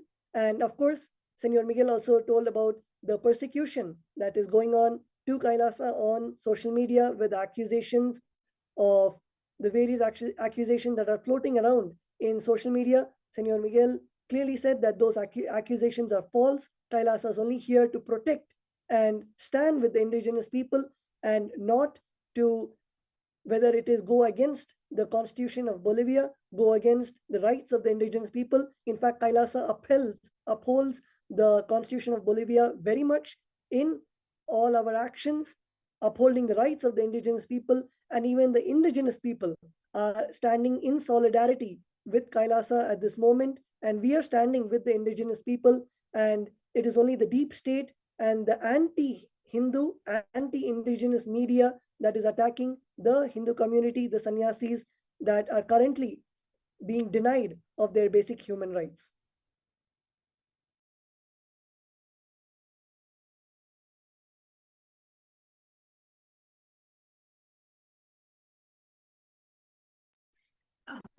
Thank you so much, Senor Miguel. And because what right now the lawyer, Senor Miguel, had highlighted is very important, and I'd like to reiterate it. And I see so many people right now as we talk. I see so many tweets, so many people actively posting on social media. So many Hindus are coming together, and so many people from around the world are coming together. In fact, I see a lot of people from the South America that are joining here with us, that are also talking about the contributions and services that Kailasa Swamiji has been doing. And one important point that I'd like to highlight once again on what Senor Miguel had mentioned now is about how the sannyasis there, all the monks are being detained illegally without any kind of a explanation whatsoever. And like he said, that just based upon the hate speech, racist, anti-indigenous, racist hate speech that is being spread by Hindu-phobic the media channels, which are completely orchestrated by the deep state, are spreading false news and hate speech, because of which all monks are being attacked by the mob. And today, up until now, are able to get in touch with our monks, with our sannyasis there on ground. And Senor Miguel had highlighted also about how this persecution, this is a persecution that is happening, and each time that for the services that Kailasa has been doing, like he beautifully mentioned, is also how all the indigenous groups are standing together with Kailasa, and anyone that is coming, anyone that is standing up is also facing the attack. And like he said, and I'd like to quote him, he said, you go and ask any of the indigenous people and they will tell you the same of what service that Kailasa has been doing.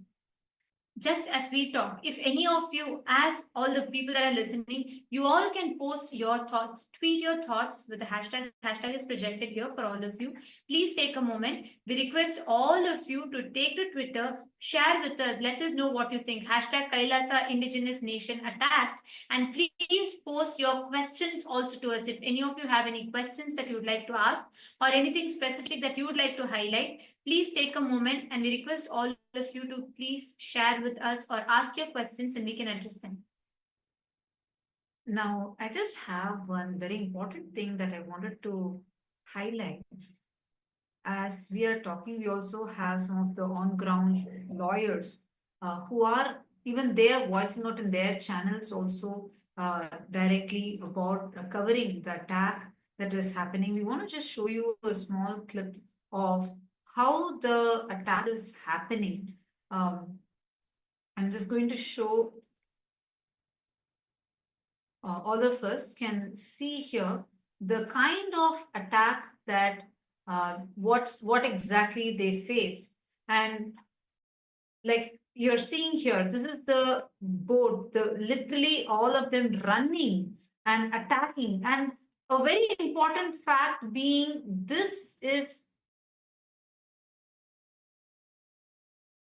these are not the people who are actually running and attacking, are not the indigenous people. That's one very important point to note. These people that you're seeing that who are actually attacking are the people who are put there, who look like the local people. See, the way how the attacks are usually done on the indigenous people has always been with a pattern. Actually, as I'm talking, you can see the various attorneys that are voicing out against this persecution, against this attack. You can see them talking, giving a clarity and sharing about what is the actual truth. What is exactly the real picture which the Hindu music, Hindu phobic media is trying to hide? You can see here, our monks are going where? We don't even know. Where are they being taken to?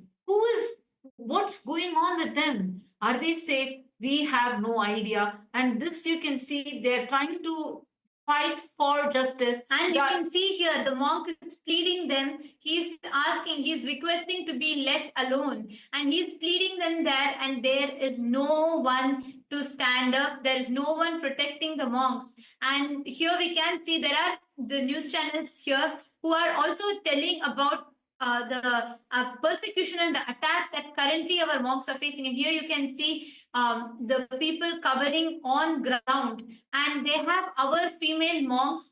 Their location, the monastery campus has been. Yeah, this exact clipping is right now. You can see it's night time. Monks are there alone. We are only seeing uniformed men, armed men that are there. We are not allowed inside. The lawyers are not being allowed inside. There are some press channels that are there. They are able to cover, but we are not allowed to even send. Our lawyers are not being allowed inside. What is going on? How is this right? You can see here, right here, you can see this is one of our female monks who is actually being forcefully taken, detained, illegally detained. How can they detain them? There is no complaint, there is no kind of a court order, there is no arrest warrant. How can they detain them? We do not know. We are not able to ask. Even our lawyers, as he just came, as one of the attorneys just came and expressed here, even they are not able to do anything. They are trying their level best. They're trying to approach various courts, various things, trying to take legal actions, but we do not know. You can see here how the monks are being mobbed. We have no contact. We are not able to see where our monks are. We are not able to see, we are not able to know any detail about them. We do not know what is happening to our monks. We do not know what if they are safe. We do not know any of this news and information. And here you all can see how our monks are being detained. They are being taken illegally. We do not know what is happening to them. They are being illegally detained and kidnapped. Like Senor Miguel, a lawyer, just highlighted importantly, there is no kind of there's no ground for any kind of arrest or anything to happen to them, because they have been doing the service. They are volunteers, and all of them illegally have been kept detained and completely the phobic Hinduistic racist elements are attacking our mosques, and you can see how they are mobbed by the media.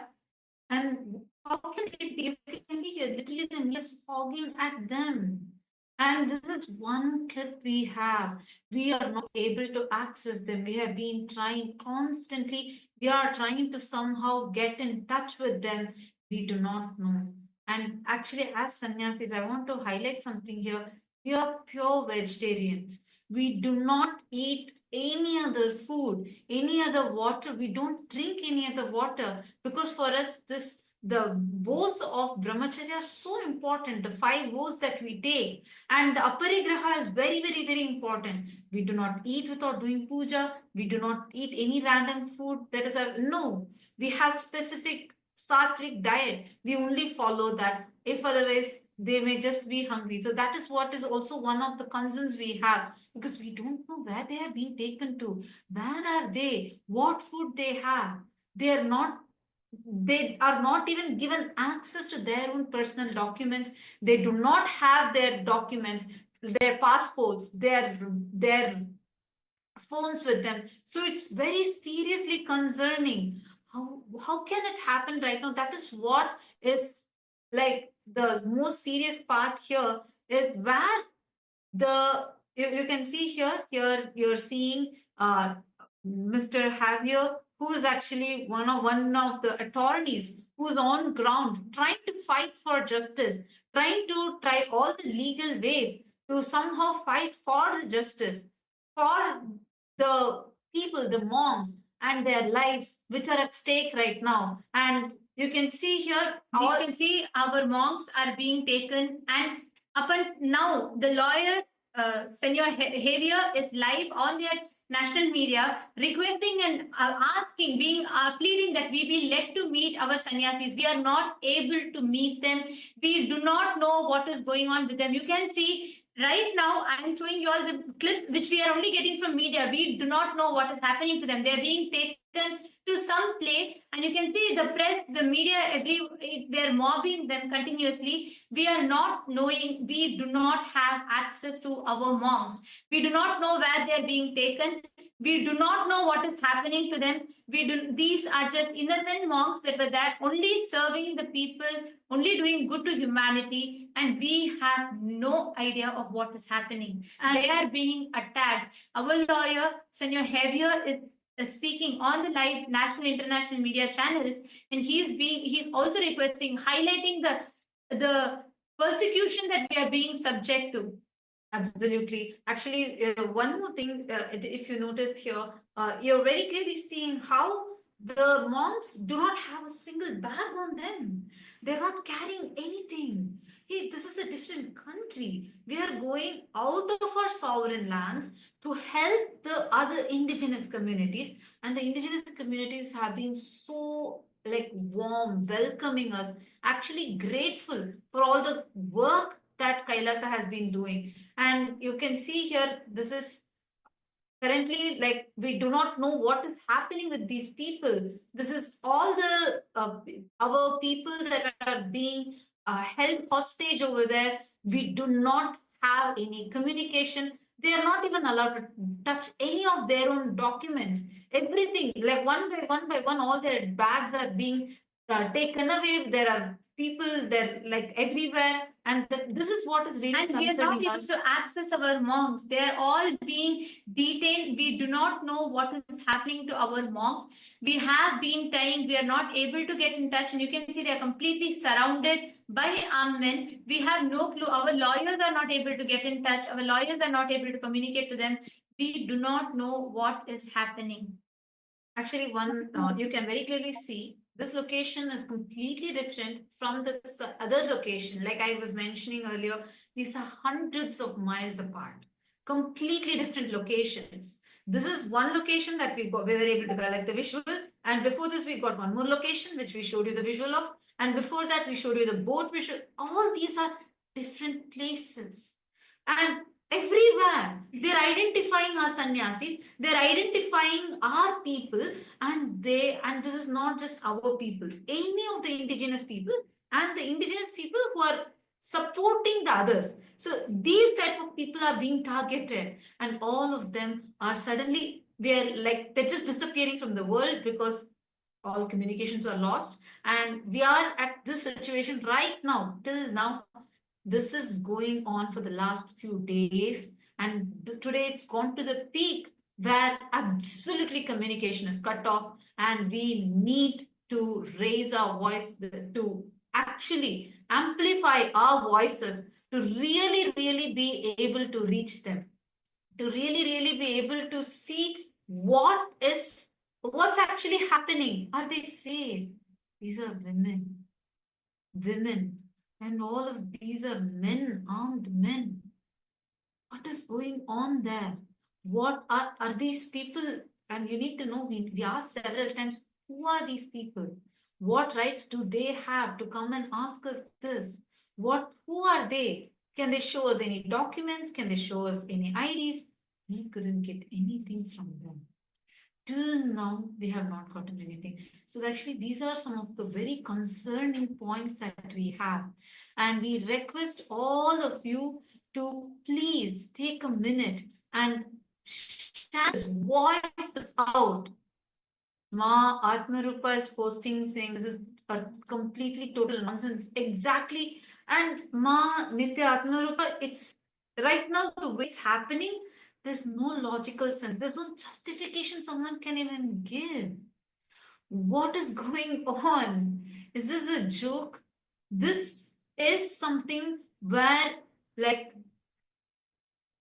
oh my God, I'm seeing a lot more comments that are coming on in the YouTube. Many of you are posting attack on Kailasa sannyasis is a grave injustice rooted in deliberate suppression of the Hindu indigenous communities. These sannyasis are dedicated service of the divine and humanity. Absolutely, Matanya, that's true. And not just that, I want to also highlight, Ma, it's like how Dr. Miguel was also mentioning. It is not just Kailasa. The attack is being done because we are indigenous.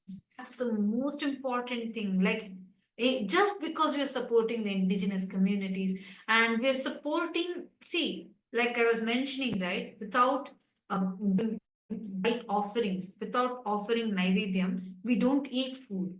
So our sannyasis are now, all their puja kits have been taken away. All their personal belongings have been confiscated. Like you will notice, they're not even like one of the sannyasis when she was dragged the car, forced into another car. She didn't even have even a sling bag. Imagine, she no right for the phones. The fundamental rights are all taken away. It's so important that all of us come together, voice this out right now.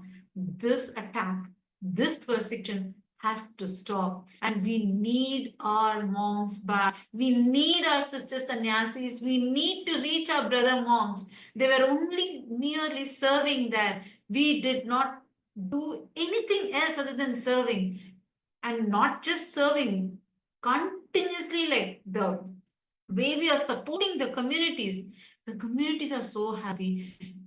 From external, they are able to attack. We need to share this to all the international groups, all the international aware of this. We need to amplify our voices. It will not be enough, just even a small few hundred of us are speaking this. Please share now. We need to reach out to the mass. We need every one of your voices. We humbly request all of your support. We need to know what's happening right now with our sannyasis. It's been so many hours together. We don't even know if they have had a single drop of water. You all saw the visual. The sannyasi, the car, she didn't carry even a bottle. We don't eat anywhere else outside. We don't drink any other water. So what is happening?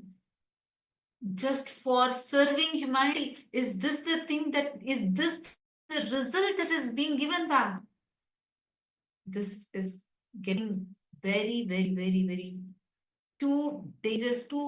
The environment is turning very hostile just because of a few anti-indigenous groups. That is what is the main thing. It is the anti-indigenous groups that are making this whole attack, forming this whole attack. That is what is happening. So we really request all of you to come together. We are seeing a lot more people who are joining us, and also we see a lot of people who are commenting and support, like we have seen so people who are telling about how bad they feel for this persecution that is happening. But it is also important for us to remember, anytime anyone stands up for the rights of indigenous groups, when we stand up for the rights of Sanatana Hindu Dharma and to serve the humanity, this is what consistently is happening, is been happening. Anyone that stands up for the indigenous rights is being attacked.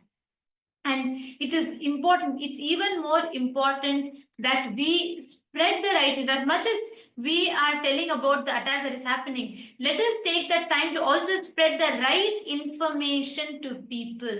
Let us spread the right information so people understand, so people know the facts. Right now, our cities' lives are in danger, they are at risk. We do not know what is happening with them. We have no idea of what is going on. And Mahavi, I just wanted to also ask you here of how you have seen this also, as multiple times. Whenever, in fact, Swamiji has taken been the single platform. He's created that one platform that unifies all the indigenous nations together, brings everyone together, and persistently in attacks there has been Hindu-phobic, Hindu-mesic elements are relentlessly attacking. Do you want to also share about the systematic persecution, that's very systemic persecution that is happening, the multi-pronged attack, just because of the service that Swamiji is doing? Yes, absolutely, ma'am. If we look at the 2010 persecution, this is exactly how it started. It all started with the Hindu-mesic, Hindu-phobic media, racist media, who basically just spread disinformation, lies about Swamiji, about the work that he's doing, all kinds of lies, so basically inciting hate in the public. And this is exactly what is happening here. The Hindu-mesic, the Hindu-phobic, the racist, the anti-indigenous media is telling all sorts of lies without doing any kind of fact checking, basically going through their own ethics, through going against the ethics of journalism, not doing any fact checking, and just spreading lies, and not even getting the the counter story. Just trying to show one side of the story, and not interviewing, asking the people on ground, the indigenous people who have been benefiting from the services of KAILASA. So that is the strategy that these Hindu-mesic racist media elements are using, just without any without any fact checking, just spreading lies, telling whatever they want on media, just because they can, just because they have the platform. They just tell whatever they want to, and through that misinformation, disinformation, inciting hate, inciting hatred, and inciting violence from the mob, from the public, from the, and these are not, the people who are actually benefiting, from the services of KAILASA. So this is very well planned, and especially, as we've seen, multiple places where our nuns and monks are getting persecuted, are getting attacked at the same time. So they would have already planned for it, very systematically planned for it. And so, and one other thing that I wanted to add is that, you know, if you look at the media, you know, like the news report that one of our lawyers is doing, you will see that how, you know, our sister nun, she is a female body, and she has taken the vows of sannyas, and she's being manhandled. She's being handled by men, which is completely against the sannyas vows. So none of her human rights or even religious rights are being honored here. They have zero concern that she's a woman, you know, in saffron, who has taken the vows of sannyas and who is there solely, you know, to enrich the community there, to serve the community there. There's zero concern about that. And as you've mentioned, she's not having anything in her possession. She's not even having her belongings, not even having her devices, and not even having her passport. Can you imagine being in a country, in a totally foreign country, not having your passport, not having your devices, and being suddenly held hostage? And all of that, it's actually very important to understand that all of that is happening illegally. There's no arrest warrant, there's no court orders, nothing. They just suddenly, out of the blue, you know, multiple men just barge into their private residence and take them hostage, just confiscate their devices, their belongings, and not having any contact with the outside world. And we are not able to get in touch with them. We don't even know how they are doing. And I'm very sure that because this is done illegally, I'm very sure that they are not even being given water and food. I mean, they don't. And we can't even eat the food outside, Mama. That's the thing. Like, we can't even if outside, anywhere, other than what we offer puja for, we don't eat any of that food. That's the upbringing life. Exactly. And they are not able to do puja as well, because that is one thing that we have to do as part of our sannyas vows, is daily.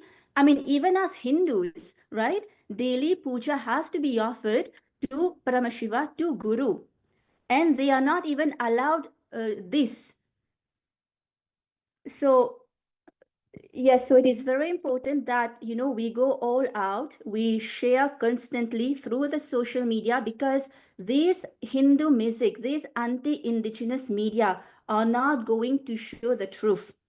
This has been happening. We've been doing everything legally. As per the country laws, legally, we've been doing everything. And these anti-media, anti-Hindu, anti-indigenous media are spreading lies, such as, you know, they've been there illegally, which is completely false. You know, everybody has the proper visa that they have to. They have everything that is required to be there. Everything is being done as per the country law. But these Hindu music anti-indigenous media is spreading lies and ultimately incite, because that is their purpose. You know, they want to incite hate, and they want to actually break the confidence that KAILASA is giving to these indigenous people. Because see, Exactly. these indigenous people have been empowered so much. You know, actually, if you see, when these indigenous people, they come to our ecosystem, they are so enriched, they are so left in awe, because, you know, they feel so much grateful actually to Swamiji, to KAILASA, to show them that, hey, you know, they can revive their culture, their tradition, just like how Swamiji has done for the Hindu indigenous people. And so they have gotten the confidence to do that for them as well. They have gotten the confidence to revive back their language, to fight for, for the environment. But the media is trying to break their confidence. And that is why the media is attacking KAILASA. Because they do Yes. not. Actually, Go ahead. one thing I just wanted to add, Ma, because you brought in a very important point initially, where you mentioned about how because we have especially taken the vow of brahmacharya, and men, we cannot touch the opposite gender. The opposite gender cannot touch us. They cannot manhandle us. It's like violating our fundamental rights, violating the fundamental rights, violating our religious sentiments, violating in every possible level. They're harassing our women.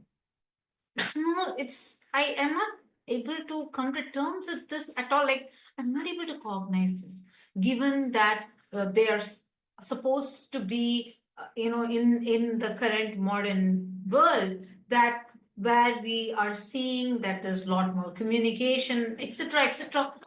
What's happening is so wrong. I feel so, I do not know how to articulate the emotion that I'm feeling right now, but this is not okay. This is totally not okay. How can this happen? It's so unconstitutional, against violating all the international laws, and we have been persecuted, so openly, blatantly persecuted. And one more thing, Vijay, I just wanted to share. Little today morning, Eastern Standard Time morning, where all of a sudden everything was going normal, where the all our female sannyasis are actually offering the pujas and the rituals, and they were also teaching, supporting classes. They were conducting classes of supporting the women over there and doing counseling. All of a sudden, with no prior notice, all of a sudden there were uniformed officials that just barged in. And when our people asking like, who are you? Why are you coming in? What are you here for? And they didn't give us any straight answer. And even the people, the community people, the indigenous community people, etc., who tried to come and ask them, saying, who are you? They completely silenced them, put them out of the very campus, and they blocked the campus from all sides.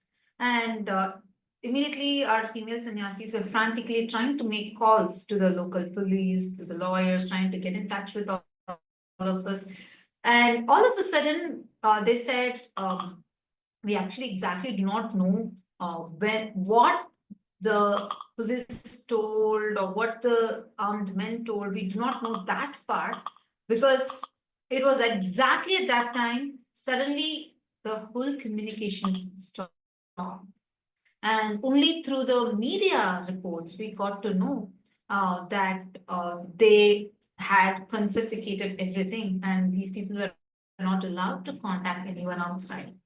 These people, the monks that were there, the monks are of various different nationalities, their first nation being KAILASA, and they all had come together only to serve people. Their whole motto was to serve people, just help them as in all possible ways. And till date, not a single penny has been taken as a charge for anything. It's all about giving, giving, giving, like what this is Swamiji's mission, right? To give to humanity, to contribute to humanity. And so they tried explaining, even some of the indigenous people came to support us as well. Many of the community members tried to support them, saying that to the armed men and men in uniform, telling them that, look, these people are only here doing services. And by then, our lawyers had also had reached there, and two of the attorneys had reached there, but the police completely blocked them out. There were henchmen, there were men in uniform, all of them signed together, and they allowed only the press and media to go in. It's so unlawful, unconstitutional, violating the fundamental human rights. They did not allow our lawyers, we just met with one of the lawyers now in the live, we just heard from him. And we also saw one more lawyer's live stream video that he's doing. So when the lawyers tried to get in, and the attorneys somehow tried to access the people and to try to communicate with the police, they were also blocked. They were completely blocked or not let inside. They even said how, even as per their own laws, even and also as per the international laws, it is a fundamental right for everyone to access, to have their access to their lawyers, to have access to the attorneys. Still, they were denied. Like, we have the right to remain silent with until we have a legal representative, right? This is an international law. But they completely denied the legal representatives to even meet the people. The people from inside are saying, no, just let us go, let us go. And all of them are women only inside. This is a women monastery. And they had completely surrounded the campus. These armed men it's all men. They surrounded the campus of the female monastery and they did not allow any of them to step out. So it was very difficult, like till now I've not been able to reach them. That's what is very, very, very, very disturbing for me. They've even been denied to contact their consulate or embassy, let alone contacting their lawyers. But as other countries' citizens who are there legally in that country, they were not even allowed to contact their consulate or embassies. And again, it is worth repeating again, all that is done so illegally, without any arrest warrant, without any legal documentation. They are just, whenever they want, they just barge in and just take them away. There's no accountability. And now we don't even know where they are. We actually don't know where they are. That is the most shocking. We don't know where they are. And that is so concerning. Just imagine, right?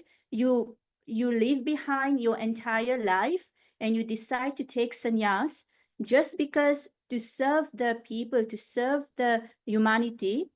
And just suddenly, they decide to just barge in and take all their belongings, their passport, everything away. And they are taken in a place where they don't even know what that place is.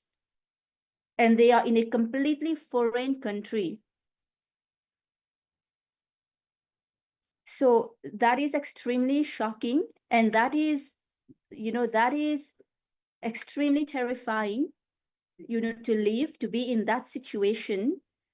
And I can't imagine what they are going through right now. It must be absolutely horrible, not having any water, not having any food, not having any belongings, nothing with them, in a completely unknown place, and not knowing who are the people around them. These are deep state people. If they are doing things illegally, they are people who are, these are deep state anti-Hindu, anti-Mesic, anti-Indigenous elements. So we don't know, there's, we don't know if their rights, of course, their rights, human rights are not being upheld. We've already seen that. We absolutely don't know what they are going through right now, what they are doing to them, especially being handled by men, what these men now, what they are doing to them, especially being yes, they're just kidnapped. Our monks of Sovereign Order of Kailasa are kidnapped. They're kidnapped right now. That is the exact word. It's They are a being very, very, very difficult situation. Not being able to, we have not been able to access them. We do not know what is happening. It is extremely concerning. Just think, like you said, Ma, so many women and they're just innocent monks who are only there to serve the people.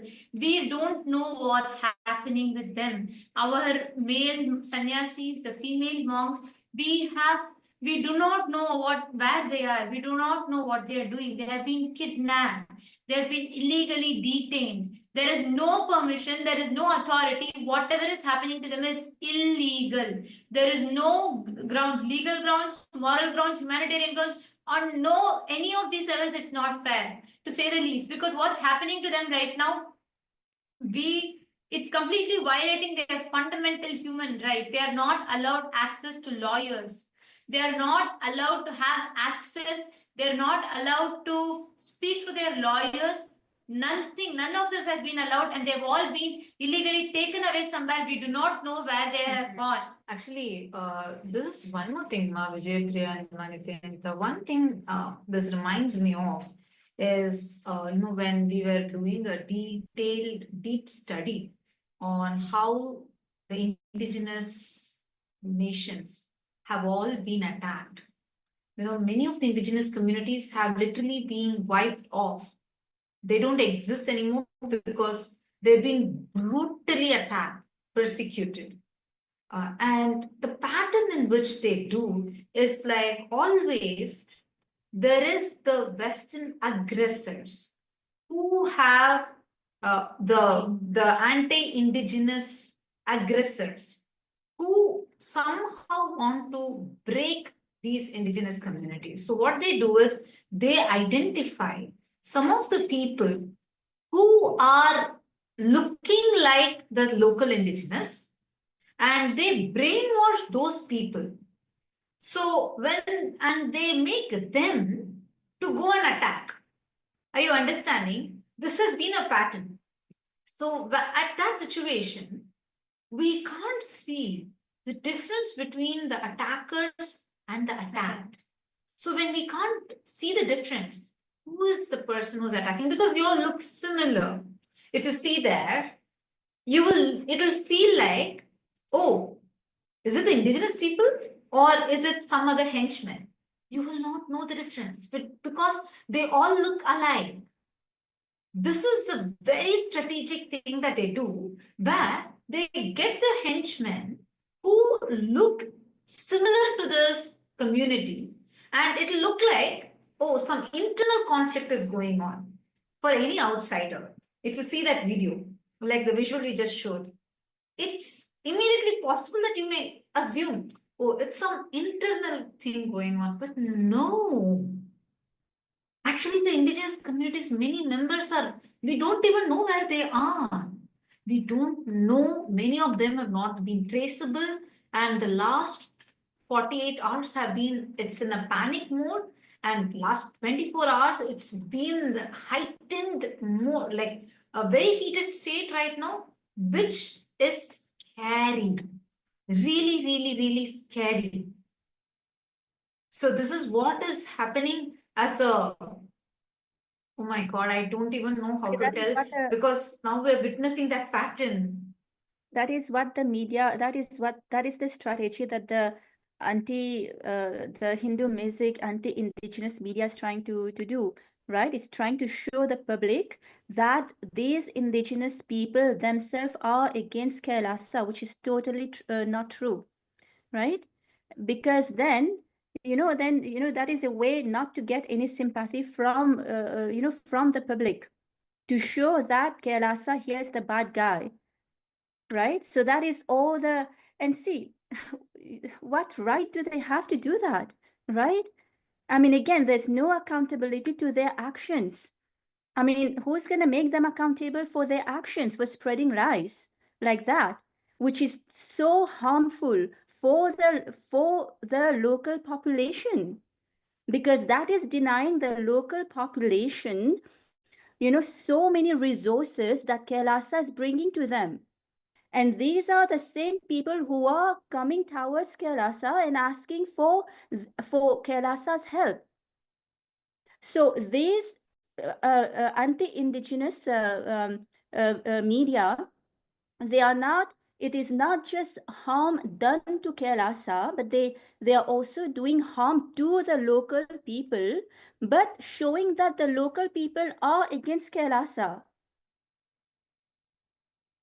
So Exactly. Actually, that is the most important thing for people to notice and remember. Ma Vijaypriya, I just wanted to highlight what you were saying, because people, unfortunately, what the media shows is a completely false picture, but they gaslight the people itself to believe that, oh, the whole public is infuriated, which is actually, I just wanted to share in this regard, that even yesterday, when the monks, like we showed, they were all boat trapped, and the few women and the families who were being served by Kailasa, the indigenous communities, they actually came forward. They said, they requested the mob to stop attacking them. So one of our sannyasis had fainted on the ground because of not drinking water and no food, nothing whatsoever. And he was asking, continuously requesting to be allowed to at least drink water, and he was not allowed, and he fainted on the ground. So immediately the indigenous communities, they rushed forward and they wanted to give some water.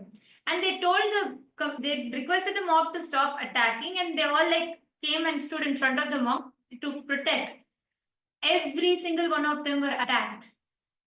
And they gaslighted everyone around. The mob was screaming to show that, no, we don't want you, we don't want you. But there are so many people who are actually saying, no, we are standing for you, we are supporting for you, supporting KAILASA.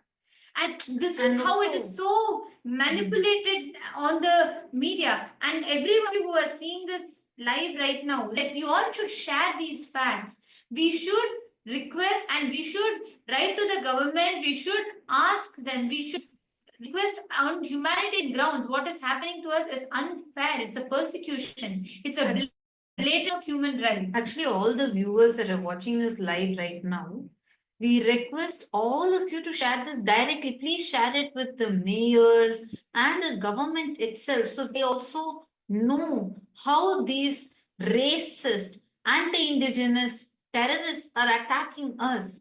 Please, I'm seeing also that Gevache Hossein has posted, monks didn't drop their vows because in these situations they can't do their rituals routine and they followed the vows. The responsibility of the mob, absolutely. That is why our monks fainted.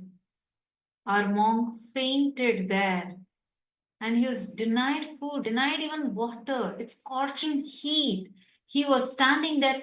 And the thing is, they were not attacked when they are, in the place where all the people, the indigenous people who are there, who were all served by KAILASA, that community, that was not the place where they were attacked. Because if they're attacked there, the indigenous people are going to come to support.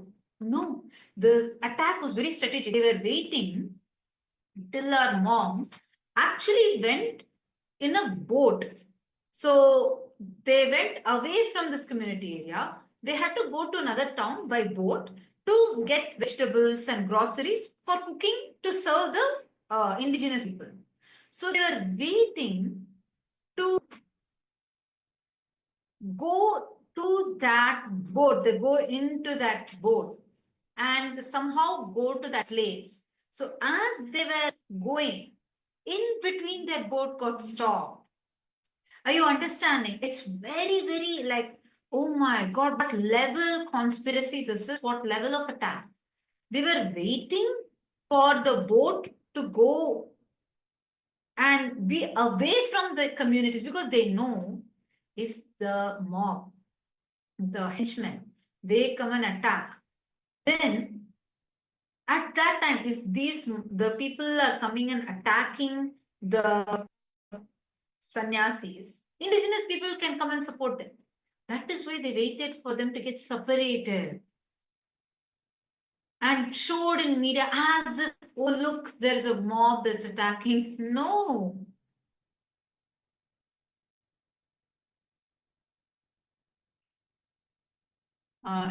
Terapia Na Rede has posted, Nithyanandam, some of the people in photos are my friends, and then went to the Paramashivoham, which I was getting ready to participate. I'm very worried. I live in Brazil.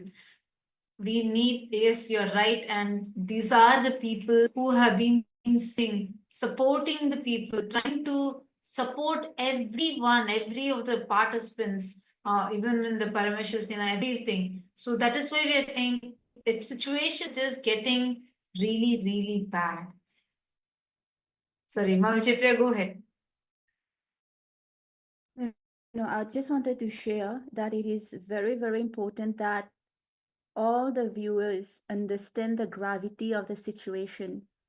It is an extremely bad situation in which our nuns and monks are in right now. We don't even know if they are alive. We've not been able to reach out to them at all. We don't know where they are. So this is, a request to all the viewers to actively reach out to all the mayors, to all the government officials, and tell them what persecution we are going through, and which is completely illegal. Again, there's been no arrest warrant. Suddenly, they are just taken hostage. They are just kidnapped when their only motive was to do good to the society there. So it is very, very, very, very important that we understand this and we actively reach out without delay to all the government officials in the country, all the mayors, and make them understand what kind of persecution is happening. So yes, that's what I wanted to add. Absolutely. To see comment in comment by Ma Terapia Na Rede. Sorry, I hope I'm pronouncing your name right. They're saying maybe it's time to use my law degree for the benefit of exactly